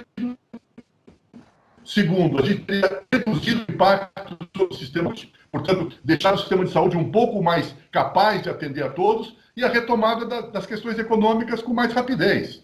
Então, é absolutamente incompreensível de que os governos pensem que a economia pode rodar se a gente não resolver o que a gente tem pela frente com a pandemia. Exatamente, você está tocando num ponto-chave, né, Caio? Quanto mais se demora a ter esse lockdown, mais vai ser demorada a retomada da economia. Isso aí realmente é bastante importante. É evidente. Exatamente. Agora, as empresas, por exemplo, a gente sabe que o Instituto Ethos tem uma representatividade importante em relação às empresas do Brasil, e a gente sabe também que muitas empresas estão pressionando os governos justamente no sentido contrário. Então, o Instituto Ethos tem um posicionamento. Agora, essas empresas, e aí a gente coloca também a nossa elite brasileira, né, Caio, que vê, enfim, a retomada, né, do trabalho, né, para que os outros trabalhem para eles, né, como urgente. Enfim, por isso que são contra o lockdown. Como é que você vê também a responsabilidade dessas empresas? Nós temos nos posicionado, como você disse, claramente. Temos convocado as empresas associadas do Ethos para que deem atenção específica a isso. Por exemplo, o Movimento Não Demita tem um grupo enorme de empresas associadas do Ethos. Talvez o maior grupo de empresas associadas ao Ethos que esteja no Não Demita sejam de empresas associadas ao Ethos. Então, nesse momento, a garantia dos empregos e da vida é absolutamente fundamental. Nós não estamos percebendo nas empresas associadas ao Ethos um movimento de pressão sobre a abertura antes da hora. O que se propõe é que se discuta as formas como isso vai acontecer, que se reflita sobre quais são os passos necessários para serem dados, as precauções, as medidas, mas as entidades, especialmente as entidades empresariais, corporativas e representativas, as federações de indústrias, as federações de comércio, têm feito essa pressão de uma maneira absolutamente irresponsável, porque nós não retomaremos condições econômicas sustentáveis. E é necessário resolver isso primeiro. Então, a gente tem feito apelos, temos, por exemplo, também relatado ao mesmo tempo o funcionamento, ninguém precisa parar. Desculpa que congelou um pouquinho, mas a gente retoma aqui. Você falou que essas empresas estão tendo atitudes irresponsáveis, só retoma. Essas entidades empresariais estão tendo atitudes irresponsáveis. Aquele grupo que atravessou com o Bolsonaro a Praça dos Três Poderes para pressionar o Supremo Tribunal Federal é absolutamente inconstitucional, absurdo. Mereciam punições ali. Agora, existe um grupo muito importante também de empresas que tem praticado boas iniciativas nesse momento, garantindo os empregos, promovendo o teletrabalho de uma maneira eficiente, mantendo as pessoas num ambiente de saúde familiar, né, e apoiando isso, além das doações e apoios financeiros ao combate à pandemia. Então, existem dois tipos de empresas nesse momento. Aquelas que querem, de uma maneira irracional e irresponsável, retomar a economia, e não vai retomar em condições sustentáveis, possíveis, se a gente não resolver as questões de saúde, e um grupo que está se preparando de uma maneira consciente para essa retomada. Agora, Caio, como é que você acompanhou aquela declaração, né, do ministro do Meio Ambiente, Ricardo Salles, dizendo, né, vamos aproveitar a pandemia, vamos passar boiada, enfim, claramente falando sobre exploração aí, enfim, na Amazônia, em diversas áreas. E a gente percebeu o movimento de várias associações, vários sindicatos patronais, dando apoio a essa fala do ministro. Como é que você vê a posição também dessas empresas? Inclusive, algumas empresas que fazem parte daquelas associações se pronunciaram dizendo que não concordavam, apesar de participar da associação, não concordavam com aquilo. Quer dizer, acabou manchando muitas empresas, né, o nome de muitas empresas, por estar nessas associações, que inclusive de um número assim enorme, né? Te espantou também esse apoio? E como é que você vê essas empresas que não pensam isso, mas estão associadas a essas entidades? Então, nós fizemos uma nota imediatamente, né, questionando o papel das entidades empresariais naquele momento. É importante dizer que ali o que se está gestando é todo o arcabouço legal da desconstrução das políticas ambientais no Brasil. Né? As políticas ambientais, os seus mecanismos de comando e controle, isso é importante lembrar. Ao mesmo tempo, você teve a hora da verdade chega para todo mundo, né, Marilu? Está chegando a hora da verdade para essas entidades que não representam, na verdade, as principais empresas do seu segmento. Porque elas reagiram, as principais empresas do setor do agronegócio, do setor de cosméticos, da indústria, reagiram de maneira muito clara. Primeiro, não foram consultadas, não concordam com o posicionamento, e algumas delas, inclusive, declarando se desligar, se desassociar dessas entidades. Uma atitude bastante importante e positiva dessas empresas. Nesse momento, o Ethos está dialogando com todas as empresas associadas nossas, que também são associadas dessas entidades, fazendo uma pergunta básica. Qual é a visão de vocês sobre isso? Qual é a visão que você tem dos princípios de responsabilidade social empresarial e essa posição? E a gente quer dialogar sobre isso. As respostas têm sido muito positivas e a gente tem exemplos fortes de empresas que romperam. A ABPEC, que é a Associação Brasileira das Indústrias de Higiene e Beleza, teve que fazer uma nota de retratação, de pedido de desculpas, porque não foi autorizada pelo seu conselho, portanto, pelas empresas, a emitir aquela nota de apoio vergonhosa ao Salles e ao governo Bolsonaro. Aí a gente pode dar o exemplo de algumas empresas, né, Caio, que você tem em mente, aí no caso nos eu acho que exemplos positivos, né? A gente teve a Natura, que foi a primeira empresa que saiu à frente, mobilizou inclusive outras empresas do setor para exigir essa nota pública que foi feita. Empresas como a Marfrig, que também fez uma reação imediata. O Beach Park foi uma empresa que saiu da sua entidade porque não concordou de forma nenhuma com aquele posicionamento. E a gente tem outras aí no caminho, o Boticário, a Avon. Esse setor de higiene e beleza é um setor que reagiu de uma maneira muito positiva e rapidamente. Perfeito. Caio, a gente agradece aqui a sua participação, a gente já estava com saudade de você. Um beijo. Então, vamos ver se a gente consegue falar outras vezes, né? Eu acho que pauta não vai faltar, Marilu. Pauta não vai faltar para a Rádio Brasil Atual e vai faltar para nós, né? Como diz nosso querido amigo Vitor Marchetti, de tédio não morreremos, né? Não. É isso aí. Bom? Beijo, Caio. Obrigada. Beijo para vocês. Um grande abraço. Tchau. Falamos aqui com o Caio Magri, ele que é diretor-presidente do Instituto Ethos. Você está ouvindo Jornal Brasil Atual. As notícias que os outros não dão. Agora são 8h35 e vamos fazer contato com o advogado e professor de Direito da Universidade de Fortaleza, Marcelo Uchoa. Bom dia, Uchoa. Bom dia, Glauco. Bom dia a todos que nos assistem no Jornal Brasil Atual. Uchoa, a gente tem alguns temas aqui para tratar, mas primeiro eu queria que você falasse a respeito da possibilidade de retomada da delação do advogado Rodrigo Tacla Duran. A gente sabe aí que o Tacla Duran acusou o advogado Carlos Zuccolotto, amigo pessoal do então juiz Sérgio Moro, de ter recebido 5 milhões de dólares para ajudá-lo a obter vantagens no acordo de delação. À época ali a PGR alega que investigou, mas que acabou arquivando ali o caso. Como é que você vê essa retomada, Uchoa? Glauco, eu vejo assim com muita curiosidade, porque já faz um bom tempo que o Tacla Duran luta para ter o direito de fazer essa delação. E a Procuradoria da República, no tempo em que o ex-juiz Moro dava as cartas, né, relutou e, inclusive, arquivou essas investigações que resultariam, eventualmente, nessa delação.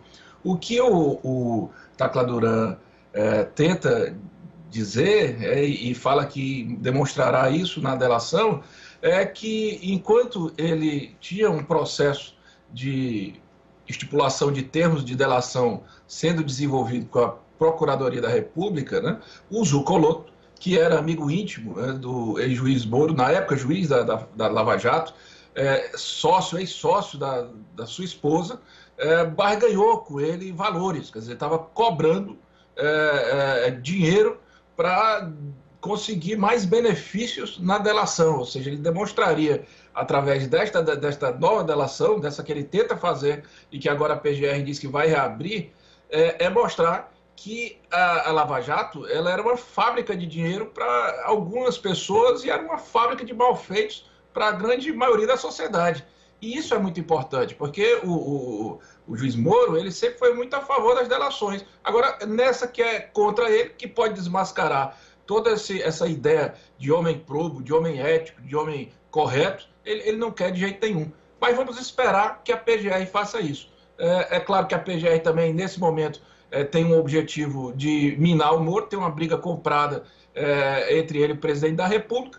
Era bom que tivesse feito naquele tempo, mas também não está errado fazer agora, não. Vamos esperar, viu, Glauco, com muita atenção essa delação, que ela venha, né? E que o Tacla Duran demonstre aquilo que vem afirmando já desde desses longos anos, já faz anos disso, né?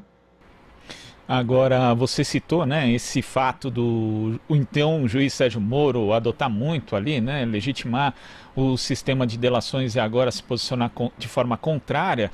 Tivemos também uma declaração do coordenador da Força Tarefa da Lava Jato, o procurador Deltan Dallagnol, e eu vou ler aqui, Uchoa, para que você comente. Ele diz o seguinte: diante do arquivamento das falsas acusações de que não é confiável e da renovada tentativa de induzir em erro autoridades para se livrar de responsabilidade responsabilização, acreditamos e defendemos que questões políticas não devem interferir na atuação independente das instituições.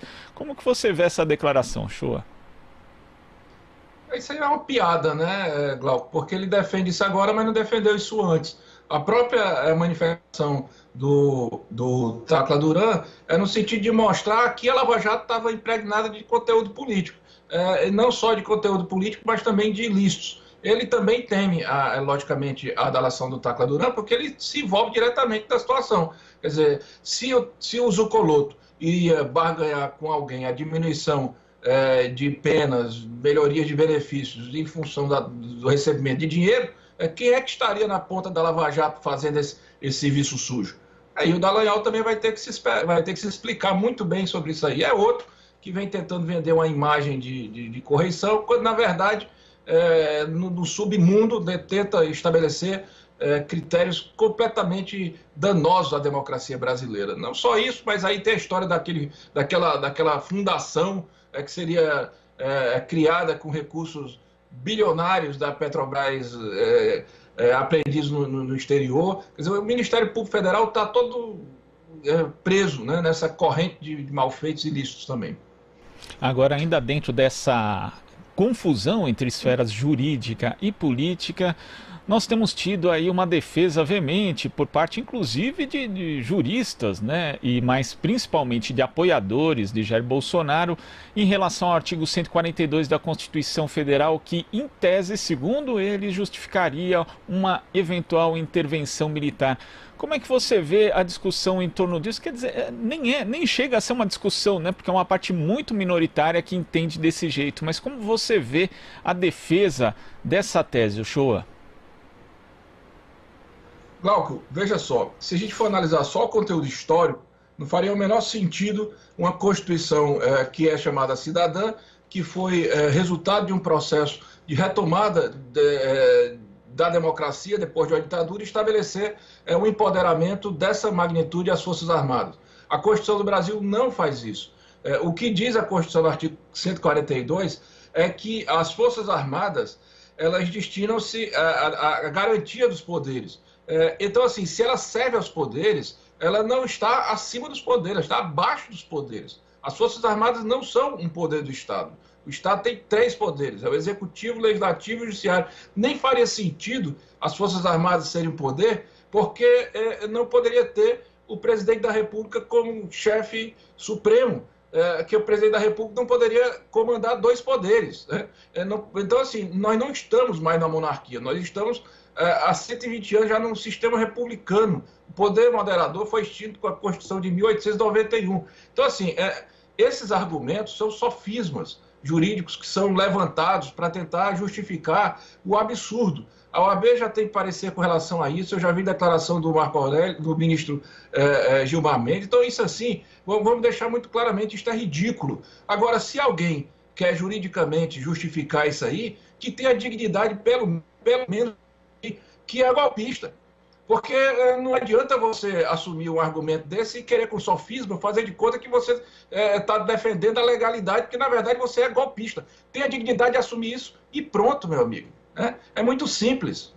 Agora ficam as pessoas se escondendo atrás de títulos, de nomes, para defender o absurdo. O artigo 140, se a Constituição quisesse ser estabelecido que as Forças Armadas tinham o poder de intervir nos estados, ela tinha feito isso de forma categórica, de forma expressa. Se ela não disse isso quando falou de poderes, falou da independência e do equilíbrio entre os 3, né, que são 3, e as Forças Armadas estão de fora, os poderes são tratados ali bem no começo, no artigo 2º, as Forças Armadas estão 142, então isso aí é um absurdo total. Do ponto de vista jurídico, isso é ridículo. Eu nunca tinha ouvido falar nisso, passei faculdade, fiz mestrado, fiz doutorado, nunca foi aventado sequer essa hipótese para levantar essa discussão nesse momento. São algumas pessoas tentando fazer uma reinvenção do direito no Brasil, né, Uchoa? Então assuma que é golpista, mas não fique com o papo furado. Uchoa, e falando a respeito, não de golpismo, mas de autoritarismo, né? O que está ali vizinho. Nós tivemos aí uma declaração do presidente Jair Bolsonaro ontem, fazendo referência justamente ao fato do presidente dos Estados Unidos, Donald Trump, ter definido, né? Ter chamado anarquistas liderados pelos Antifa, fazendo referência aos protestos que ocorrem lá como terroristas. Bolsonaro também disse o seguinte, Uchoa: olha, começou aqui no Brasil com os antifas em campo. Um motivo, no meu entender, político diferente dos Estados Unidos. São marginais, no meu entender, terroristas. Como é que você vê essa declaração do presidente Jair Bolsonaro, Uchoa? Glauco, engraçado, porque marginal não é aquele cidadão que foi às redes sociais convocar não sei quantos comboios para Brasília para destituir os poderes armados e tal, e que ia fazer... Essas pessoas não são marginais, né? Essas que vão para frente do Supremo Tribunal Federal ameaçar ministros, ameaçar tocar fogo no Congresso, essas pessoas são absolutamente normais. Para o presidente Bolsonaro, qualquer movimentação que seja no sentido de dizer que ele é um incompetente, que ele não tem condição de conduzir o Brasil porque comete crime de responsabilidade, que comete crimes comuns, que ele não tem uma resolutividade adequada para este problema grave que nós estamos passando de pandemia. Qualquer pessoa que vai fazer isso, o Bolsonaro acha que é marginal. Quer dizer, é um descaramento total. É lógico que os antifas, eles têm o direito de ir para a rua, né? Nós estamos num momento de lockdown, mas se uns têm, os outros têm também, cumprindo as medidas de segurança e adequadas. E veja só, eles são a última trincheira que eu vejo de defesa contra a homofobia, contra o racismo, contra o autoritarismo, contra essas pessoas que querem acabar com a democracia, contra essas pessoas que ficam lutando para que seja instalado um governo militar com a restauração de um novo AI-5. A polícia tem que proteger, né, os antifascistas e não oprimir. Se oprimir é porque algo de muito errado está havendo com a democracia do Brasil. No meu modesto entendimento, todo mundo tem o direito de protestar e protestar contra esse presidente, dizendo que ele está sendo um péssimo governante, porque de fato ele tem sido. Agora, o que ocorreu no domingo, né, pelo menos em São Paulo e no Rio, foi justamente isso que você falou, Uchoa. As forças de segurança, na verdade, tratando de reprimir os movimentos que pediam democracia, sendo que a gente teve, antes disso, diversas manifestações no sentido contrário, pedindo fechamento do Congresso, do STF, intervenção militar, e até então eles não tinham sido incomodados. Quer dizer, isso demonstra uma fragilidade mesmo do nosso desenho democrático, essa atitude das forças de segurança, Uchoa? Totalmente, Glauco. Assim, a militarização no Brasil, não acompanhada de um fortalecimento da compreensão crítica do papel das Forças Armadas, faz com que elas sejam utilizadas como instrumento de opressão. Então, assim, as Forças Armadas já têm uma intenção de oprimir certos segmentos sociais e de tutelar outros. Então, fica claro que a mão será mais pesada contra aqueles que protestam contra o presidente e a mão será muito leve, né, com aqueles que estão ali defendendo o presidente, ainda que defendendo também a ruptura institucional. Agora, a minha preocupação, Glauco, é que esses movimentos, né, não tendo um controle efetivo de partido político, de um movimento de classe, pelo fato da própria natureza dele ser uma coisa muito espontânea, ele acabar sendo vítima de infiltrados. Porque nós estamos aí com um governo que ele é todo montado à base de fake news. Eles não têm pudor, né? Não adianta a gente acreditar que essas pessoas têm um mínimo de moral, são assim minimamente éticas. Eles não são. Eles não pensam duas vezes antes de tentar manipular fato, antes de tentar criar uma situação inverídica. Então, assim, que infiltrados podem ir para buscar um acirramento e justificar, digamos assim, um peso maior na intervenção armada, essa é a minha preocupação. A gente tem que estar muito atento a isso, e os movimentos principalmente, porque os movimentos não estão buscando isso. Os movimentos só estão buscando uma porta de diálogo que o presidente fechou. Porque na hora que o presidente para de receber a imprensa, Na hora que o presidente para de dialogar com a sociedade inteira, só dialoga com aquele núcleo irresponsável que está ali perto dele seguindo, você não tem outra maneira de buscar ser ouvido, senão se expressar diretamente. E não só ele busca, né, às vezes se busca aí essa informação, essa situação fictícia, né, por meio de infiltrados, mas também posteriormente, pela narrativa que corre ainda, infelizmente, nas redes sociais, principalmente no WhatsApp. A gente viu acontecer isso, por exemplo, nas eleições de 2018, quando o movimento Ele Não foi totalmente descaracterizado, com uma narrativa deturpada no WhatsApp, com uso de imagens falsas. Enfim, é preciso atentar para isso também, né, para a questão da narrativa que corre aí nas mídias sociais, Uchoa. Precisa, inclusive porque ele acostumou a utilizar, por exemplo, o nome do presidente dos Estados Unidos, Donald Trump, como critério de legitimação dos seus argumentos, como se o fato do Trump apoiar determinadas condutas, isso fosse por si só uma coisa boa para a humanidade. Então ele diz assim, aqui são terroristas, lá nos Estados Unidos são, aqui também são. Lá eles reprimem, aqui nós vamos reprimir. Então assim, ele tem criado, junto a esse grupo que ele já detectou, porque esse serviço ele é feito profissionalmente e é suscetível a essa abordagem, que esse grupo se movimenta, né? E nesse momento em que ele está fragilizado, porque a popularidade está em baixa, agora é que ele vai tentar jogar mesmo, motivando esse séquito de delinquentes, porque isso aí é uma delinquência digital organizada, inclusive bancada com verbas públicas em certos casos, com uma participação de monopólios privados. É uma discussão gravíssima, supostamente com um gabinete de ódio dentro do Palácio do Planalto. Isso aí tem uma derivação para se refletir muito gravemente sobre o estado em que nós estamos com a nossa democracia imersa nesse momento. Sem dúvida, Uchoa. Muito obrigado pela sua participação aqui no Jornal Brasil Atual e até a próxima. Eu que agradeço, Glauco. Um abraço. Abraço. Conversamos aqui com o advogado, professor de Direito da Universidade de Fortaleza, integrante da Associação Brasileira de Juízes pela Democracia, ABJD Núcleo Ceará, Marcelo Uchoa.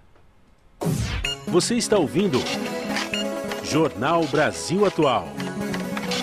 As notícias que os outros não dão. Agora são 8h51. No último domingo, o presidente Donald Trump afirmou pelas redes sociais que os Estados Unidos da América designarão o Antifa como organização terrorista.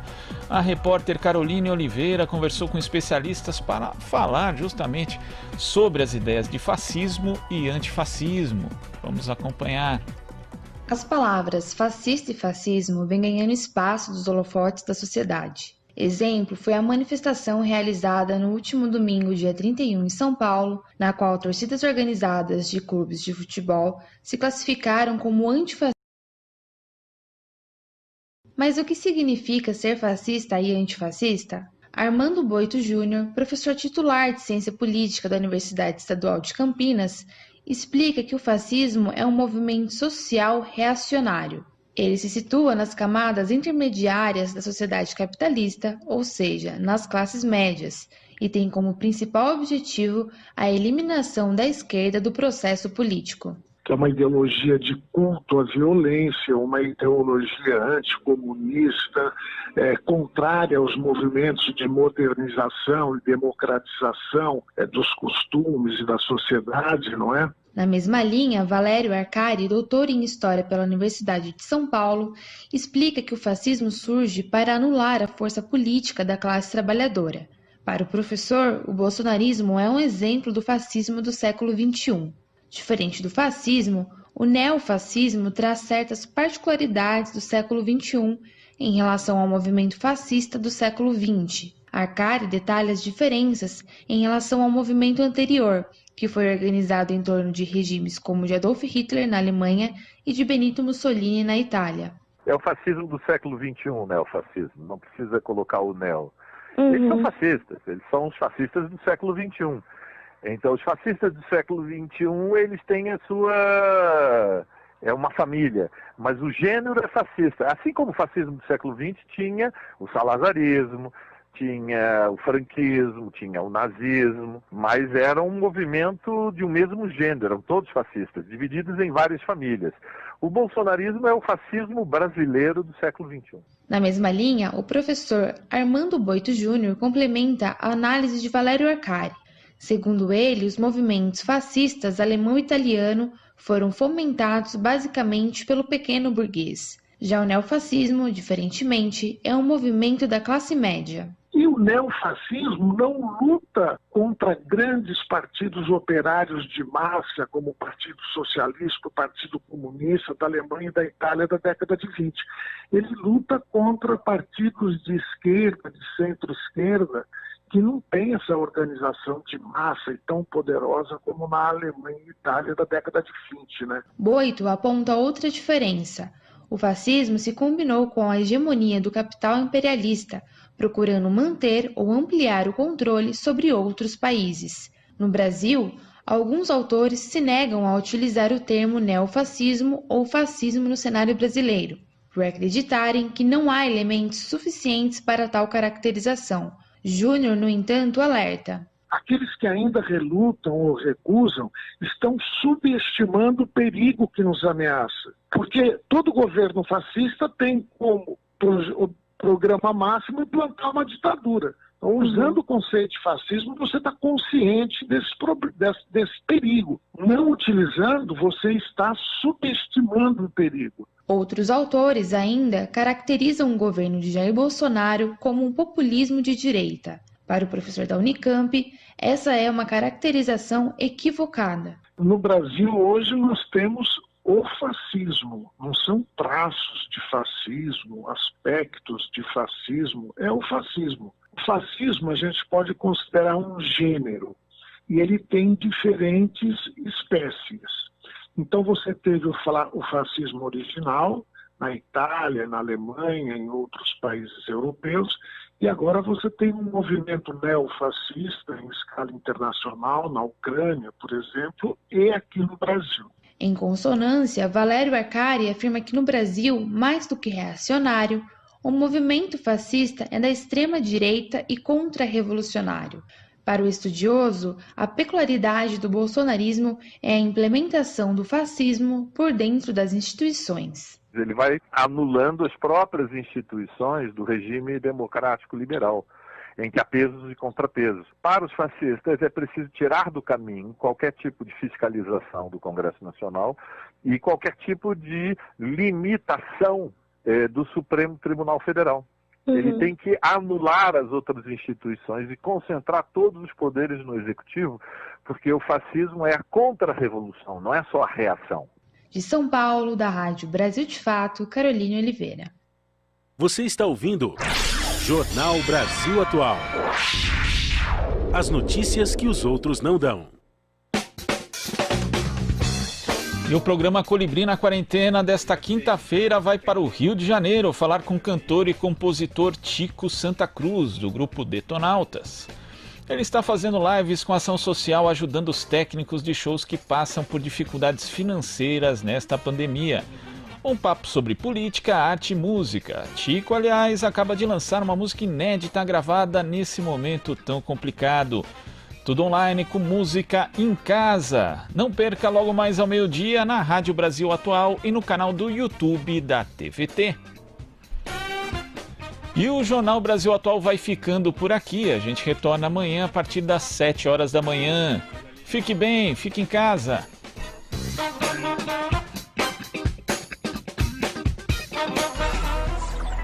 Você acabou de ouvir Jornal Brasil Atual. Movimentos sociais, política, direitos humanos, economia, mundo do trabalho, cultura e prestação de serviço. Jornal Brasil Atual. As notícias que os outros não dão.